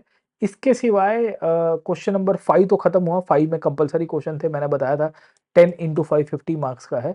अब बाकी जो सवाल है बड़े इंटरेस्टिंग है, जैसे आप यहाँ देखोगे तो पूछा गया है आचार्य तिकड़ी का कंट्रीब्यूशन बताइए वेदांत के कंटेक्स्ट में सर। ठीक है, तो भारतीय वेदांत आचार्य में त्रय आचार्य, आचार्य तिकड़ी बेसिकली वेदांत के जो फिलोसफर्स है कौन थे सर। ठीक है, और उनका कंट्रीब्यूशन बताना है, एनालाइज करना है सर। ठीक है, अब क्या क्या लिखेंगे, तो वेदांत दर्शन के बारे में लिख देंगे। The Vedanta darshan was given by none other than guru Bhadrayan as a part of the shabd darshan of philosophy, where Bhadrayan preached that the world is maya है ना, and the reality is the Brahma only. This school of philosophy of Vedanta also talks about pursuing higher knowledge leading to the emancipation of Atman and Brahman, or Atman realizing Brahman leading to the emancipation, that is the moksha. आपने introduction लिख दिया.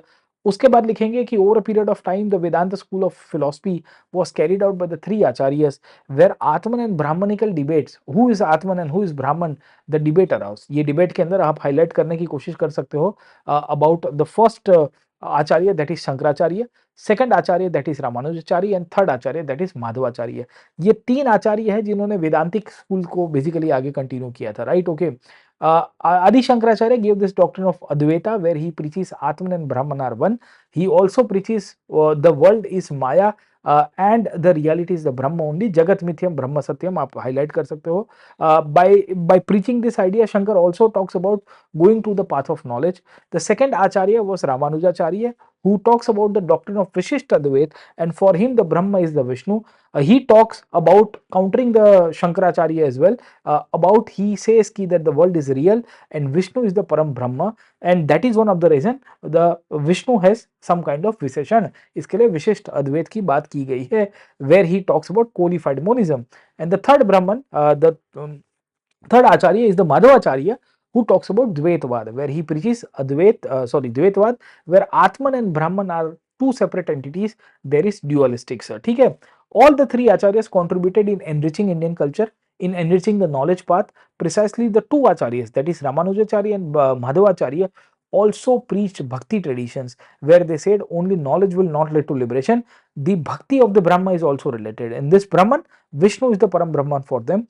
They created new sect in the Indian tradition. Sect में Shankaracharya had created Dasnami Juna Akhada in ancient India, where he created the 10 different sects. उनको एक ही platform पे लेके आए. रामानुजाचार्य श्री वैष्णव संप्रदाय की स्थापना करते हैं. माधवाचार्य के फॉलोअर्स से वो ब्रह्म संप्रदाय के साथ जुड़ेंगे, सर. ठीक है. तो this is how we will come to know कि न्यू सेक्ट वर रिटन.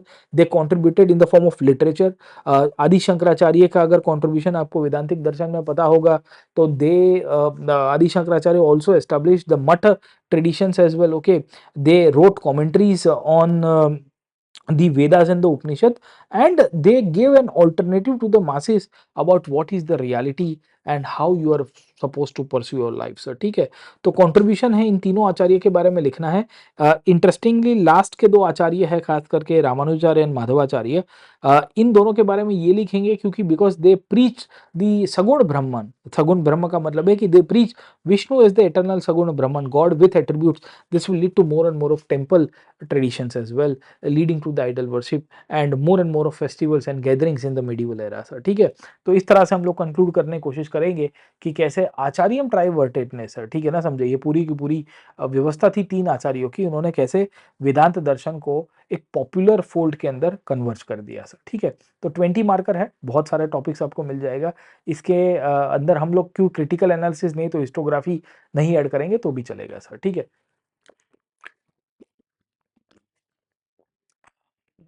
देखिए, बड़ा इंटरेस्टिंग सवाल आया है. सवाल पूछा गया है कि compare and contrast the position of Hindu and Muslim women in 13th and 14th century. 15 mark के अंदर आपको पूछा है. 13वीं और 14वीं शताब्दी के अंदर हिंदू और मुसलमान स्त्रियों के बारे में बताइए, सर. कंपेयर करना और कॉन्ट्रास्ट करना है, सर. ठीक है. अब पहले इस प्रकार के जो सवाल आते हैं तो सोर्सेस आधारित आपको लिखना पड़ेगा, राइट. अब सोर्सेस में मिडिवल इंडिया में 13th सेंचुरी में हिंदू और मुस्लिम वुमेन के बारे में किसने लिखा. लोकल ऑथर्स लिखने की कोशिश करेंगे. से फॉर एग्जांपल 13th सेंचुरी यानी कि 1200 के आसपास का पीरियड है. हसन निजामी आप देखने की कोशिश करोगे, मिन्हाज सिराज देखने की कोशिश करोगे, ज़ियाउद्दीन बारनी को देखने की कोशिश करोगे, जो इस दौर में, या वी विल सी कि इब्न बतूता को देखने की कोशिश करोगे, जो इस दौर में विदेश से या कोर्ट में बैठ के लिखने की कोशिश कर रहे थे, राइट. ओके. इसी पीरियड के अंदर अगर आप समझिए कि भारत में जो ट्रेडिशनल टेक्स्ट हुआ करती थी, लोकल टेक्स्ट हुआ करती थी, उनके कंटेक्स्ट से भी हमको चीज़ें समझ में आ रही है. और इसमें विदेशी भी थे. विदेश में you see the condition of women highlighted by the foreigners somewhere in the 14th century, yani 13th century, my bad. Marco Polo came to India and he also wrote about the women of that period, sir. ठीक है. तो overall आपने 3-4 authors को coat कर दिया, फिर आप compare करने की शुरुआत करते हो कि हिंदू वुमेन और मुस्लिम वुमेन में कहाँ-कहाँ आपको डिफरेंसेस मिलते हैं। तो you see the case of the Muslim rulers and you see the case of Hindu rulers. 12th century में आपको दोनों कंडीशन में आपको हिंदू वुमेन रूलर्स देखने को मिलती है और मुस्लिम वुमेन रूलर भी देखने को मिलती है। 1230 के दशक में, 1230s के दशक में, you will come to know about Razia becoming the sultan sir, ठीक है। But that was not highlighted and that was not liked by Minhaj Siraj और निज़ामी जैसे ऑथर्स जो लिखते भी है, वो कहते हैं कि भाई रज़िया के पास सब कुछ था पर वो स्त्री थी, इसके लिए वो राजा के रूप में नहीं चल पाई। The same thing in 1280s and 1260 के बाद 1280 के दशक में we will come to know Marco Polo writes about Rudrama Devi the ruler of the Kakatiya dynasty sir, ठीक है। तो आपने इन दोनों में रूलिंग कंडीशंस के बारे में, तो we can see women playing a role in the form of rulers, Hindus and Muslims both. Secondly, Hindu society में we will also find women की कंडीशन कैसे चेंज हो रही थी और मुस्लिम सोसाइटी में कैसे चेंज हो रही थी, ये भी लिखेंगे। अब मुस्लिम सोसाइटी के अंदर पर्दा आया था सर, ठीक है। हिंदू सोसाइटी में पर्दा आया था, यस डेफिनेटली आपको देखने को मिलता है। अ, हिंदू सोसाइटी के अंदर सती आपको डोमिनेट होती हुई देखने को मिलेगी, मुस्लिम सोसाइटी में सती आपको नहीं मिलती है। 13 सेंचुरी के अंदर खास करके बिकॉज इस्लामिक इन्वेजन्स हो रहे थे, तो हिंदू सोसाइटी के अंदर हमें ये भी देखने को मिल रहा है कि the women were also committing jauhar. Jauhar basically Rajasthan के अंदर, राजपूताना स्टेट्स के अंदर हुआ जब अलाउद्दीन खिलजी ने इन्वेड किया सर, ठीक है, चित्तौड़ के ऊपर। तो चित्तौड़ के फोर्ट के अंदर वी विल ऑल्सो फाइंड कि women were also committing jauhar. Jauhar is a very said state just to safeguard themselves, ठीक है। We'll also find women were used in different they were involved in different occupations. Say for example, the Muslim women were in the form of court activities. The Muslim women were also involved in the form of slaves as well. Okay, this has been highlighted by Ibn Battuta. जब Ibn Battuta Mohammad बिन तुगलक के court में गया, तो he saw the condition कि how women were employed in the form of slaves, they were employed in the form of domestic house servants as well, and this is how we will see कि the condition of women had been very different sir, ठीक है। इसमें आप local conditions में अगर आपको highlight करना है तो आप ये भी लिख सकते हो कि विजयनगर स्टेट में भी स्त्रियों के बारे में हमें पता चलता है। Somewhere in the 14th century Vijayanagar had come into the picture and within Vijayanagar there were women authors, within Vijayanagar there were women poets, there were dancers who were involved into temple traditions like the Devdasi system, and we will also find the women at times okay ना were involved into religious practices। अब देखो Muslim women में religious practices के बारे में हमें कम पता चलता है, but yeah there were women who were involved into the we can say ziyarat practices. Ziyarat is a kind of a pilgrimage practice that was being followed by the Muslim community, and उसमें women भी जाया करती थी to the Sufi cents, सूफी संतों की जो दरगाह है वहां पे चादर चढ़ाने के लिए सर, ठीक है, which was banned by Firoz Shah Tughlaq.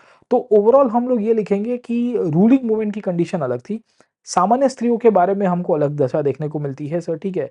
Ruling women में आपको वुमेन रूलर्स के रूप में भी मिल जाती है, and when it comes to civilian society sir, ठीक है।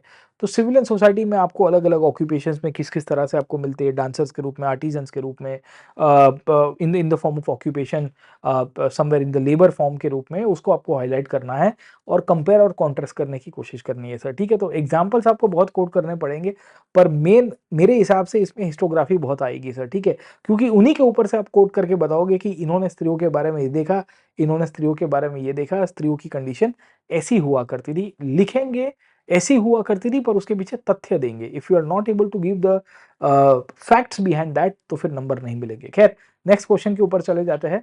नेक्स्ट क्वेश्चन है examine the causes and consequences of peasant uprising during the reign of Aurangzeb sir, ठीक है। औरंगजेब के कार्यकाल में पीजेंट अपराइजिंग क्यों हुए थे, उसका कारण बताइए, उसके कंसिक्वेंसेस बताइए। अब देखिए औरंगजेब का टाइम पीरियड आप इसमें लिख देंगे सर, ठीक है।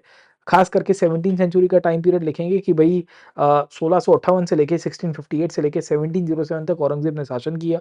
इस दौर में बहुत सारे पीजेंट अपराइजिंग होने शुरू हो गए थे, राइट, ओके। प्रोमिनेंटली दो बड़े पीजेंट अपराइजिंग आपको देखने को मिलते हैं, एक तो जाट अपराइजिंग सर, है ना, जो दिल्ली के आजू बाजू में हुआ, दूसरा सतनामी अपराइजिंग सर, ठीक है। Both of them were very prominent. तीसरा अगर आप देखने की कोशिश करोगे दक्खन में होता है, जहां मराठा पीजेंट्री जो है वो मराठा स्टेट के साथ अलाइंड होके वो भी विद्रोह करती है, राइट, ओके। तो मोटे मोटे तौर के ऊपर औरंगजेब के कार्यकाल के अंदर आपको ऑलमोस्ट भारत के अलग अलग विस्तारों में पीजेंट अपराइजिंग के एग्जाम्पल्स मिलते रहेंगे। पहली तो आपको ये चीज क्लियर हो जानी चाहिए कि there are many examples of peasant uprising that had taken place somewhere from the period of 1670s or 1680s onwards and up till the 1700s. Okay, अब इसके पीछे के कारण क्या थे? तो सतनामी पीजेंट जो थी वो बेसिकली एक्सप्लॉइट हो रहे थे, right? Okay, and they were getting exploited at the hands of the Mughals eventually because of the higher taxation policies that the Mughals had actually implemented on them. क्यों? क्योंकि औरंगजेब लड़ाई कर रहा था दक्कन को फाइनेंस करने के लिए। उसमें रिलीजियस इशू लेटर पीरियड में आया। We will also find the Jat peasantry was also getting exploited sir, ठीक है? तो चारूमन, गोखला, राजाराम उन्होंने विद्रोह कर दिया। All of this rebellions led to the downfall and decimation of the Mughal empire, leading once upon a time in condition where even Akbar's grave was also taken out sir, है ना? अगर आपको याद ना हो तो somewhere in the period of 1690s Rajaram के कार्यकाल के अंदर the grave of Akbar was also taken out by the Jat peasantry sir, ठीक है? बड़े पावरफुल लोग हो गए थे। And this consequences will lead to the decimation of the Mughal empire and the authority of the Mughal going into downfall, leading to lesser and lesser of revenue collection and also the economic crisis and also breaking of the Mughal administration. Okay, हम ये लिखने की कोशिश करेंगे the peasant uprising became a very important factor where the jagirdars could not collect the revenue from the state for the state, okay, on behalf of the state, leading to their authority of the state getting weaker, and by the end of Aurangzeb or by the death of Aurangzeb in the 18th century, the gradual decline of the Mughal empire took place sir, ठीक है? तो आपने कारण लिख दिए, इनके सामाजिक, आर्थिक, राजकीय कारण थे सर, ठीक है? औरंगजेब ने अगर आपको पता होगा तो धार्मिक आधार के ऊपर भी टैक्सेस कलेक्ट करवाने की कोशिश की थी एंड ये सब के कारण मुगल साम्राज्य का ध्वस्त होना शुरू हो गया। ये पॉइंट आपके आंसर में आना चाहिए। खैर, नेक्स्ट पॉइंट्स के ऊपर चले जाते हैं सर, ठीक है? 7 नंबर के क्वेश्चन के ऊपर, और 7 नंबर का क्वेश्चन है, instead of bringing credit Ibadat Khana brought growing discredit to Akbar sir, ठीक है? अब आप देखिए कि इबादत खाना क्यों बनाया गया था सर, ठीक है? तो आप लिख सकते हो कि Ibadat Khana was a part of the Akbar's religious policy where he had initially made up this Ibadat Khana for discussion of Islamic scholars in between to understand more of Islam. As Akbar was less educated, he wanted to hear the true tenets of Islam, and hence he invited the Sufi, he invited the Shia, Sunni, and different religious scholars across the country to understand the religious tenets. Okay, over a period of time, this Ibadat Khana led to more and more of crisis within the scholars. This created more and more of problem. This problem eventually led Akbar to opening of Ibadat Khana. This opening of Ibadat Khana led to more and more of other community scholars were also involved, sir. Okay, so you can give the example of Purushottam Das from Banaras, Hari Vijay Suri from Gujarat, Maharaji Dastur Rana also from Gujarat, Parsi community leader. Hari Vijay Suri was a Jaina leader, and Christian missionaries Ekwa Vivo and Montserrat invited to Ibadat Khana for religious discussions among themselves and also with Akbar. अब देखिए सवाल क्या पूछा है, it brought growing discredit to Akbar sir, ठीक है? Was it a discredit to Akbar, हमें ये देखना है। तो देखना हमेशा याद रखना कि the contemporary authors like Badayuni, है ना, अब्दुल कादिर बदायूनी या शेख बदायूनी कहते हैं या मुल्ला बदायूनी कहते हैं, they lament Akbar about this part sir, है ना? आप उसका नाम लिख सकते हो बदायूनी का, क्योंकि Badauni has criticized Akbar with respect to the formation of Ibadat Khana. Why? Because he was not liking why Akbar is inviting other scholars, but did you think that it brought discredit to Akbar? So yes, the orthodox sections of the Mughal class and the Mughal nobility was not liking the formation of Ibadat Khana, but it actually benefited Akbar in a great way, right? Because he was able to adopt himself, he was able to understand new religious ideologies. This new religious ideology from the Parsi, from the Jaina, from the Hindu community, Akbar was able to mold out very effectively. And by 1580s, because of the learning of the Ibadat Khana, Akbar was able to reinvent himself, and then he created a new policy of sul e kul, leading to the formation of Din-e Ilahi sir, ठीक है? Din-e Ilahi brought more of a discredit to Akbar rather than the इबादत खाना sir, ठीक है? इबादत खाने ने उसको डिस्क्रेडिट किया, उसको बदनाम नहीं दी। वो बेसिकली इबादत खाने से सीख के जब दिन हिलाई की तरफ गया तो देयर इज अ नोशन कि पर Ibadat Khana was useful for Akbar to mould up his policy, creating an harmonious approach in the administration and eventually helping the consolidation of the Mughal empire sir, ठीक है?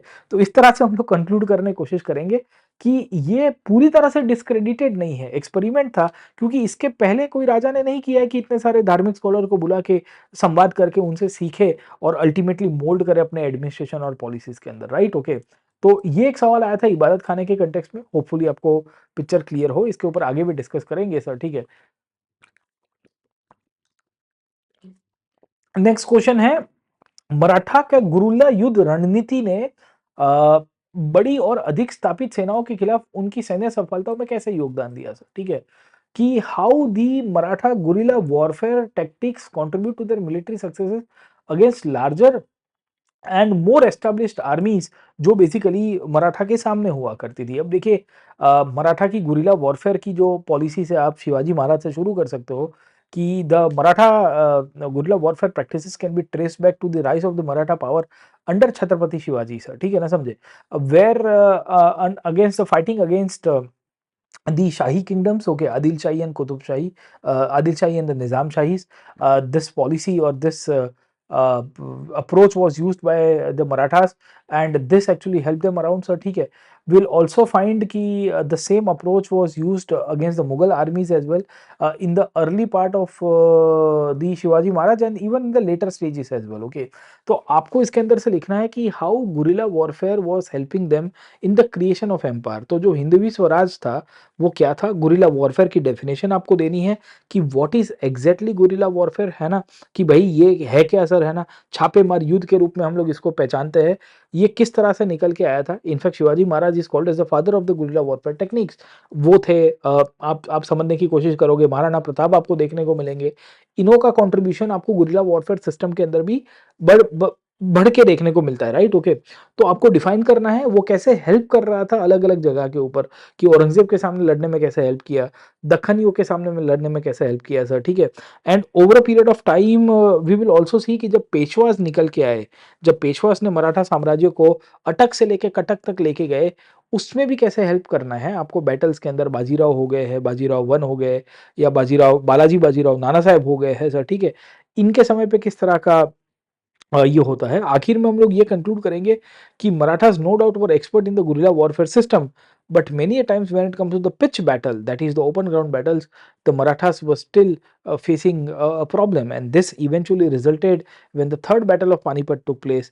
The Marathas had to burn the brunt eventually, उनको नुकसान हुआ और ये नुकसान का परिणाम हुआ कि मराठा साम्राज्य टूटा है सर, ठीक है।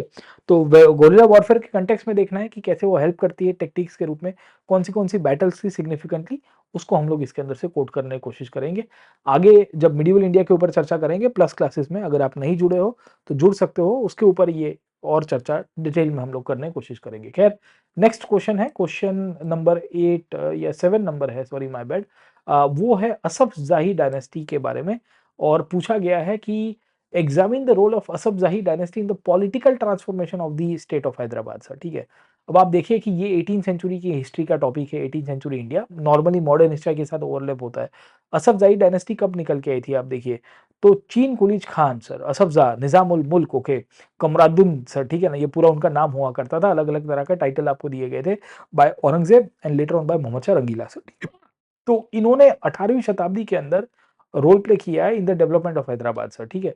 अब पॉलिटिकल ट्रांसफॉर्मेशन क्या हुआ, तो इनके समय पे ही खास करके 1724 के बाद जब इन्होंने हैदराबाद की नींव संभाली या उसको गवर्नर के रूप में उसको इंडिपेंडेंट कर दिया सर, ठीक है।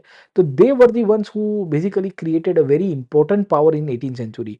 आप देखिए Asafjahi dynasty was the dynasty that created balance of power in the Deccan by fighting against the Marathas, okay. They were the ones who were instrumental in defeating Tipu Sultan.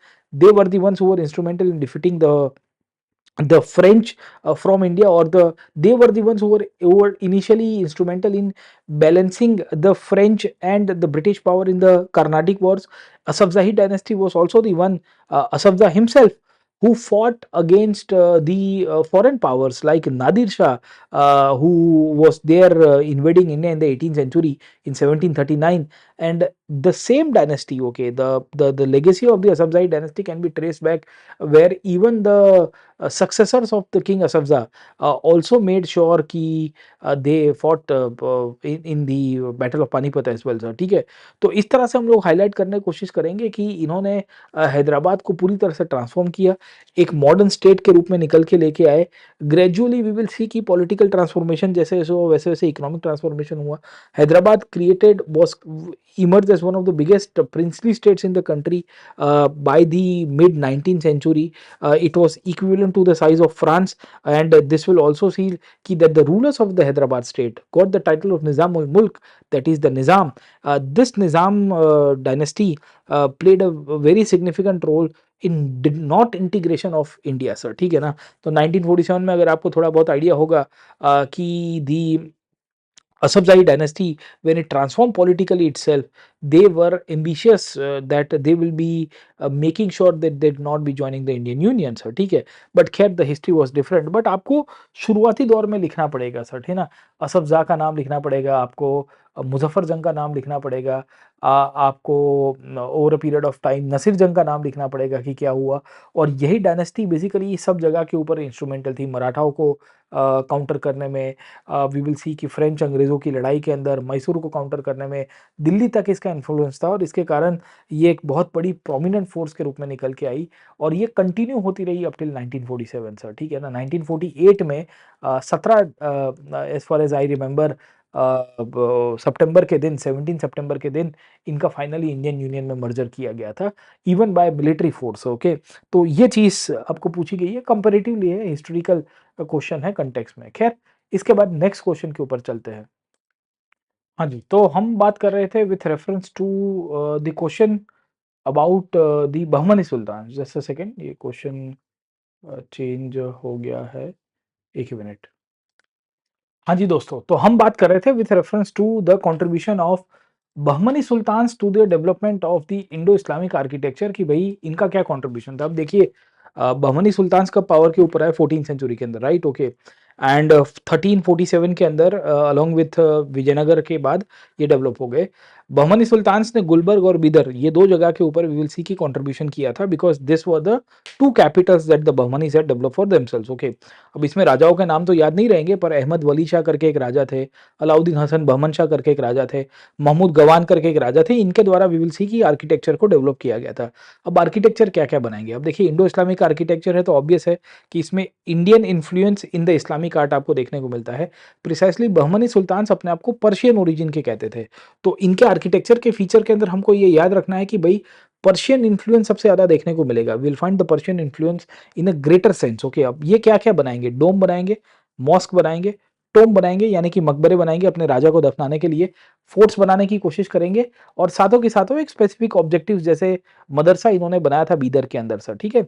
तो हम बेसिकली इसके अंदर हाईलाइट करेंगे कि the Bahmani sultans contributed in creating different different types of monuments. Monuments like mosque, Jama Masjid बनाई गई है गुलबर्ग के अंदर, मदरसा बनाया गया था गुलबर्ग के अंदर महमूद गवान के द्वारा. बीदर के अंदर हमें एस्ट्रोनॉमिकल ऑब्जर्वेटरीज बनाने की इनके द्वारा कोशिश की गई थी, that was also form of art. और इन सब आर्ट्स के अंदर विल सी कि पर्शियन इन्फ्लुएंस बहुत देखने को मिलता है. मीनार के अंदर देखने को मिलता है, डोम के अंदर देखने को मिलता है, कैलीग्राफिक स्टाइल के अंदर देखने को मिलता है, डिजाइन के अंदर देखने को मिलता है. Interestingly because they were from Iran, ये बाहर से ही आई हुई डायनेस्टी थी, तो इनके यहाँ कुछ राजा ऐसे भी थे जो पेंटर्स को और कारीगर को, आर्किटेक्ट्स को भी ईरान से लेके आए थे. जैसे महमूद गवान जो है वो खुद ईरानी व्यापारी था, अगर आपको पता होगा तो, before becoming the prime minister in the ruler of the Bahmani dynasty, right. तो Gawan will be contributing in a very significant way. वो गवान बेसिकली अपने साथ कारीगर को लेके आए और उसके कारण पर्शियन इन्फ्लुएंस आपको देखने को मिलता है. तो इसको इंडियन इन्फ्लुएंस के साथ जोड़ेंगे. इसमें हम लोग इंडियन कारीगरों का योगदान लिखेंगे, इसमें इंडियन मटेरियल का योगदान लिखेंगे कि भाई इनके आर्किटेक्चर में. तीसरी कहानी, बिकॉज ये दक्खनी स्टाइल में था तो इसमें कुछ ना कुछ दक्खनी इन्फ्लुएंस भी आपको मिलता रहता है, और इस तरह से इन्होंने वेराइटी ऑफ आर्किटेक्चर क्रिएट किया. इनकी legacy over a period of time, जब बहमनियों का डिक्लाइन हुआ इन द 16th सेंचुरी, वो दक्खनियों के द्वारा कंटिन्यू की जाती है, खास करके दक्खनी शाही डायनेस्टी. जैसे आदिल शाही डायनेस्टी बीजापुर के अंदर रूल करती है, तो वो कंटिन्यू करेगी, कुतुब शाही उसके अंदर कंटिन्यू करेगी. इस तरह से कंक्लूड करेंगे सर, ठीक है. तो प्लेस लिख दिए, मॉन्यूमेंट्स लिख दिए, डिजाइन लिख दी थोड़ी बहुत, उसमें इंडियन इन्फ्लुएंस कहाँ कहाँ देखने को मिलता है वो आपने हाईलाइट किया. मीनार्स के कंटेक्स्ट में आपने हाईलाइट करने की कोशिश की. Last but not the least, इसमें आपने आगे लेगेसी के बारे में भी लिख दिया. तो ये पॉइंट्स है, मेनली आप इसको कन्वर्जेंस में ले सकते हैं. लास्ट दो क्वेश्चन के ऊपर चले जाते हैं. Evaluate the impact of third battle of Panipat on the political and economy of 18th century India sir, ठीक है ना, समझे. तो राजनीतिक अर्थव्यवस्था पर पानीपत के तीसरे युद्ध का क्या प्रभाव रहा है सर, ठीक है, पॉलिटिकल इकोनॉमी के कंटेक्स्ट में. अब आप समझने की कोशिश करिए. थर्ड पानीपत अल्टीमेटली आपको भी पता है कि 1761 के अंदर हुई, अहमद शाह अब्दाली और मराठास के बीच में, उसने कैसे इंडिया की कॉन्टेक्स्ट को तोड़ दिया है सर, है ना समझे? तो इम्पैक्ट के बेसिस के रूप में अगर आप मराठा और अब्दाली के कॉन्टेक्स्ट में देखोगे तो मराठा के लिए बहुत बड़ा नुकसान हुआ, क्योंकि Marathas lost their dream of creating an empire sir, ठीक है? तो जो स्वराज्य इन्होंने बनाना था, साम्राज्य बनाने की बात कर रही थी, वो मराठास तोड़ देते हैं, उसके बाद वो नहीं बन पाएगा, राइट? तो अटक से लेके कटक तक वी विल सी की जो बनाने की प्रक्रिया हो गई। खैर ये मराठास हारने के कारण क्या अफ़गानों को फ़ायदा हुआ? इसका नहीं होता है, याद रखना। अफ़गान्स को क्यों फ़ायदा नहीं होता है? क्योंकि अफ़गान्स जो है वो परमानेंटली इंडिया को तो एनेक्स नहीं कर पाए। अहमद शाह अब्दाली आप देखिए 1761 के बाद कितने सालों तक इंडिया में आएगा। सो वी विल फाइंड कि very limited number of time Abdali will be there in India sir, ठीक है? तो दैट शोज़ कि अफ़गान के लिए भी बेनिफिशियल नहीं था। तो पॉलिटिकल इकोनॉमिक सेंस के अंदर हम लोग इस तरह से लिखने की कोशिश करेंगे कि इसका कहीं न कहीं जो फ़ायदा हुआ है वो राइज़ ऑफ यूरोपियन पावर्स में और राइज़ ऑफ यूरोपियन पावर्स के अंदर ईस्ट इंडिया कंपनी के कॉन्टेक्स्ट में मिलेगा। आप देखिए पानीपत की लड़ाई 1761 में हुई और उसके बाद continuously we will come to know कि ईस्ट इंडिया कंपनी तब तक पावरफुल हो चुकी है। उसने फ्रेंच को डिफीट कर दिया 1760 में वांडी वॉश के अंदर। उसने 1759 के अंदर अगर आप देखने की कोशिश करेंगे तो डचों को डिफीट कर दिया बेदरा के अंदर। 1757 में उसने प्लासी कर दिया है। तो पानीपत की लड़ाई was a disguise and blessing, क्योंकि देयर वाज नो सुपर और we can say imperial authority that was present in India and eventually the political economy changed, है ना? जो उसने स्फीयर ऑफ इन्फ्लुएंस एक तरह से कह सकते हैं वो बदल गया। There was no power who could stop the British expansion in India. तो इनडायरेक्टली पानीपत में मराठों के डिक्लाइन के कारण जो साम्राज्य ध्वस्त हुआ है, उसके कारण एक वैक्यूम क्रिएट हुआ और यही वैक्यूम विल्सी की फायदे में जाता है for the other European powers, ठीक है? तो इसकी और भी इम्प्लीकेशंस है, पर ये एक थीम का पार्ट है जिसको आप इसमें हाईलाइट कर सकते हो इवैल्यूएशन के बेसिस के ऊपर से कि वो कैसे ट्रांसफॉर्म करता है इंडिया को 18th सेंचुरी के अंदर। उसका कंटेक्स्ट लिखना है आपको, कंटेक्चुअली 18वीं शताब्दी के सेंस में रहना है। खैर last but not the least question number 8 सी जो क्वेश्चन है, बड़ा इंटरेस्टिंग क्वेश्चन है कि अर्बनाइजेशन ऑफ 18th सेंचुरी आपको बोला गया examine the process of urbanization caused by the establishment of European trading companies in India. क्या यूरोपियन ट्रेडिंग कंपनीज के द्वारा जो बेसिकली कॉलोनीज इंडिया में बनाई गई थी पोर्चुगीज के द्वारा, डचों के द्वारा, ब्रिटिश के द्वारा, क्या उससे अर्बनाइजेशन हुआ है? यस ऑब्वियस है। आपको प्रोसेस बताना है तो आपको लिखना पड़ेगा कि जैसे गोवा की स्थापना की गई 1510 में, इन्होंने गोवा को कैप्चर किया, तो then Goa became one of the biggest trading hub for the Portuguese. Market develop होना शुरू हुआ, एक्सचेंजेस होने शुरू हो गए, तो this will lead to the development of towns, right? आप कलकत्ता देख लीजिए, सुल्तानाती, कालीकता और गोविंदपुर, 3 शहरों को इकट्ठा करके फोर्ट विलियम की स्थापना की जाती है। वहाँ पे बेसिकली व्हाइट टाउन और ब्लैक टाउन बनने की शुरुआत हुई एंड इवेंचुअली व्हील सी की एक्सचेंज के चक्कर में वहाँ पे भी अर्बनाइजेशन को पुश किया गया। You can give the example of Saint George. Saint George is a place in Madras, right? जहाँ मद्रास सेंट जॉर्ज के अंदर हमें पता चल रहा है कि अंग्रेजों ने एक फोर्ट की स्थापना करवाई। Gradually we will come to know exchange center develop हुए और ये स्ट्रेटेजिक इंटरेस्ट के साथ साथ कॉमर्शियल सेंटर्स के रूप में भी कन्वर्ट हुए, पॉलिटिकल सेंटर्स के रूप में भी कन्वर्ट हुए और मार्केट प्लेसेस के रूप में कन्वर्ट हुए, जहां मासिस ग्रामीण विस्तार से शहरी विस्तार में आने की शुरुआत होती है और उससे भी अर्बनाइजेशन हुआ। You can give the example of Pondicherry. Pondicherry नाम का शहर जो फ्रेंच ने 1674 के अंदर फ्रांकियो मार्टिन के द्वारा बनाया जाता है, ये शहर के अंदर भी आपको इसी प्रकार की व्यवस्था देखने को मिलती है कि जहाँ एक्सचेंजेस होते हैं, मार्केट बनते हैं, फोर्टिफिकेशन हुआ, अब अंदर यूरोपियंस रहते थे मार्केट मतलब फोर्ट के इंटीरियर पार्ट में, और ये फोर्ट के बाहरी विस्तार के अंदर जो कॉमनर्स है वो आने की सेटलमेंट करते हैं, सिविल एडमिनिस्ट्रेशन के सेंटर्स बनने की शुरुआत होती है और यही यूरोपियन कंपनीज के द्वारा एस्टेब्लिश किए गए ट्रेडिंग सेटलमेंट्स अल्टीमेटली भारत के अंदर 18th सेंचुरी और खास करके 19th सेंचुरी के मिड तक आते आते नए शहरों में अर्बनाइजेशन करने की शुरुआत करेंगे। पर याद रखना कि this urbanisation was also coupled with deurbanisation of tradition और old centres of India like Dhaka, like the cities which were known like Madurai, like the cities which are located in Gujarat, जहाँ traditionally व्यापार हो रहा था वो टूटेगा sir, ठीक है? पर इसमें आप एग्जाम्पल लिख सकते हो, सूरत का एग्जाम्पल लिख सकते हो, आप एग्जाम्पल बॉम्बे का लिख सकते हो। बॉम्बे फोर्ट बेसिकली ब्रिटिश के द्वारा बनता है और उन्होंने कैसे एक अपनी ट्रेडिंग कॉलोनी बना के धीरे धीरे करके उसको अर्बनाइज किया। तो प्रोसेस लिखना है, प्रोसेस में exchanges, settlement, administration, civil administration, power की सीट। इनफैक्ट ये 3 शहर देखिए, है ना, बॉम्बे, मद्रास एंड कलकत्ता, ये तीनों के तीनों शहर विल सी की प्रेसिडेंसी टाउन्स के रूप में निकल के आए थे। इन तीनों टाउन्स की हिस्ट्री ऐसी है कि वो यूरोपियन कॉलोनीज के द्वारा, खास करके अंग्रेजों के द्वारा बन के आए सर, ठीक है? तो उस कॉन्टेक्स्ट में आपको लिंक बनानी है। ये क्वेश्चन कंपैरेटिवली ईज़ी था from the previous questions I would से सर, ठीक है? क्योंकि उसमें ब्रेनस्टॉर्मिंग ज़्यादा था। तो खैर मोटे-मोटे तौर के ऊपर मैंने आपको एक आज के क्लास के अंदर हिंट देने की कोशिश की है ऑनेस्टली 1.5 घंटे के अंदर इतने लंबे पेपर का एनालिसिस करना, बॉल बाय बॉल या वर्ड बाय वर्ड बेसिकली हर एक क्वेश्चंस को डिस्कस करना, हमारा ऑब्जेक्टिव ये था कि इसमें आप ब्रेनस्टॉर्म करना सीखिए और कैसे-कैसे टॉपिक्स को एनालिसिस किया जा सकता है, कौन से क्वेश्चंस को आप चूज़ कर सकते हो सर, ठीक है? उदाहरण के रूप में आप 19-20 कर सकते हो, you can give your own examples, you might not be agreeing with the examples that I am giving, or you might have your own example set as well. That's absolutely all right, fantastic, उसमें UPSC deny नहीं करती है। मेरा intention आपके साथ ये है कि आप हिस्टोग्राफी सेंट्रिक एनालिसिस करना सीख जाइए, इतिहास के तथ्यों को कोट करना सीखिए आंसर राइटिंग के अंदर, तो आपको मार्क्स मिलेंगे। बाकी आप खाली जीएस पॉइंट ऑफ व्यू से आंसर लिखेंगे तो then UPSC might cut off the marks as well. खैर, हमारा सेशन आज के क्लास के अंदर यहाँ पे कंक्लूड करते हैं। जीएस ऑप्शनल का पेपर 1 हमने डिस्कस किया था, इसकी मैपिंग बाकी है, मैंने आपको कहा है, पर मैपिंग के लिए मैंने बताया कि इसके ऊपर लाइव हैंड्स ऑन प्रैक्टिस करेंगे, हम लोकेशंस को आइडेंटिफाई करेंगे और बहुत डिटेल सेंस के अंदर और भी कुछ प्लेसेस के ऊपर मैपिंग की सीरीज लेके आएँगे सर, ठीक है? तो डिस्क्रिप्शन बॉक्स में इसकी मैं लिंक डाल दूँगा, अगले हफ्ते हम लोग इसका सेशन कंडक्ट करेंगे, आप ज़रूर से जुड़िएगा और आपको बहुत मज़ा भी आएगी। बाय द वे, इसकी पीडीएफ, ब्लैंक पीडीएफ चाहिए तो भी हम लोग अपलोड कर देंगे, उसकी भी लिंक आपको डिस्क्रिप्शन बॉक्स में मिलेंगी। 6 तारीख को हमारा यूसीएसई के एग्ज़ाम है, आप इसमें पार्टिसिपेट करिए, स्कॉलरशिप जीतने का मौका है और प्राइज़ भी मिलेगा आपको अनअकैडमी की तरफ से। ये पीछे आपके यूसीएसई के ही टॉपर्स हैं जिनको द्वारा पिछले क्लासेस में उन्होंने अच्छा परफॉर्म किया था, तो अनअकैडमी की तरफ से उनको रिवॉर्ड भी मिला है। तो इसका भी आपको बहुत फ़ायदा होगा, तो ज़रूर से आप हमारे साथ जुड़ सकते हो। आज हम लोग यहाँ ख़त्म करते हैं, एक और इंटरेस्टिंग सेशन के साथ आपको वापस मिलूँगा। तब तक के लिए do like, share and subscribe. Thank you very much. Paper 2 का एनालिसिस हम लोग 2 दिन के बाद करेंगे। जुड़ते रहिए हमारे साथ। Let's crack it. All the best.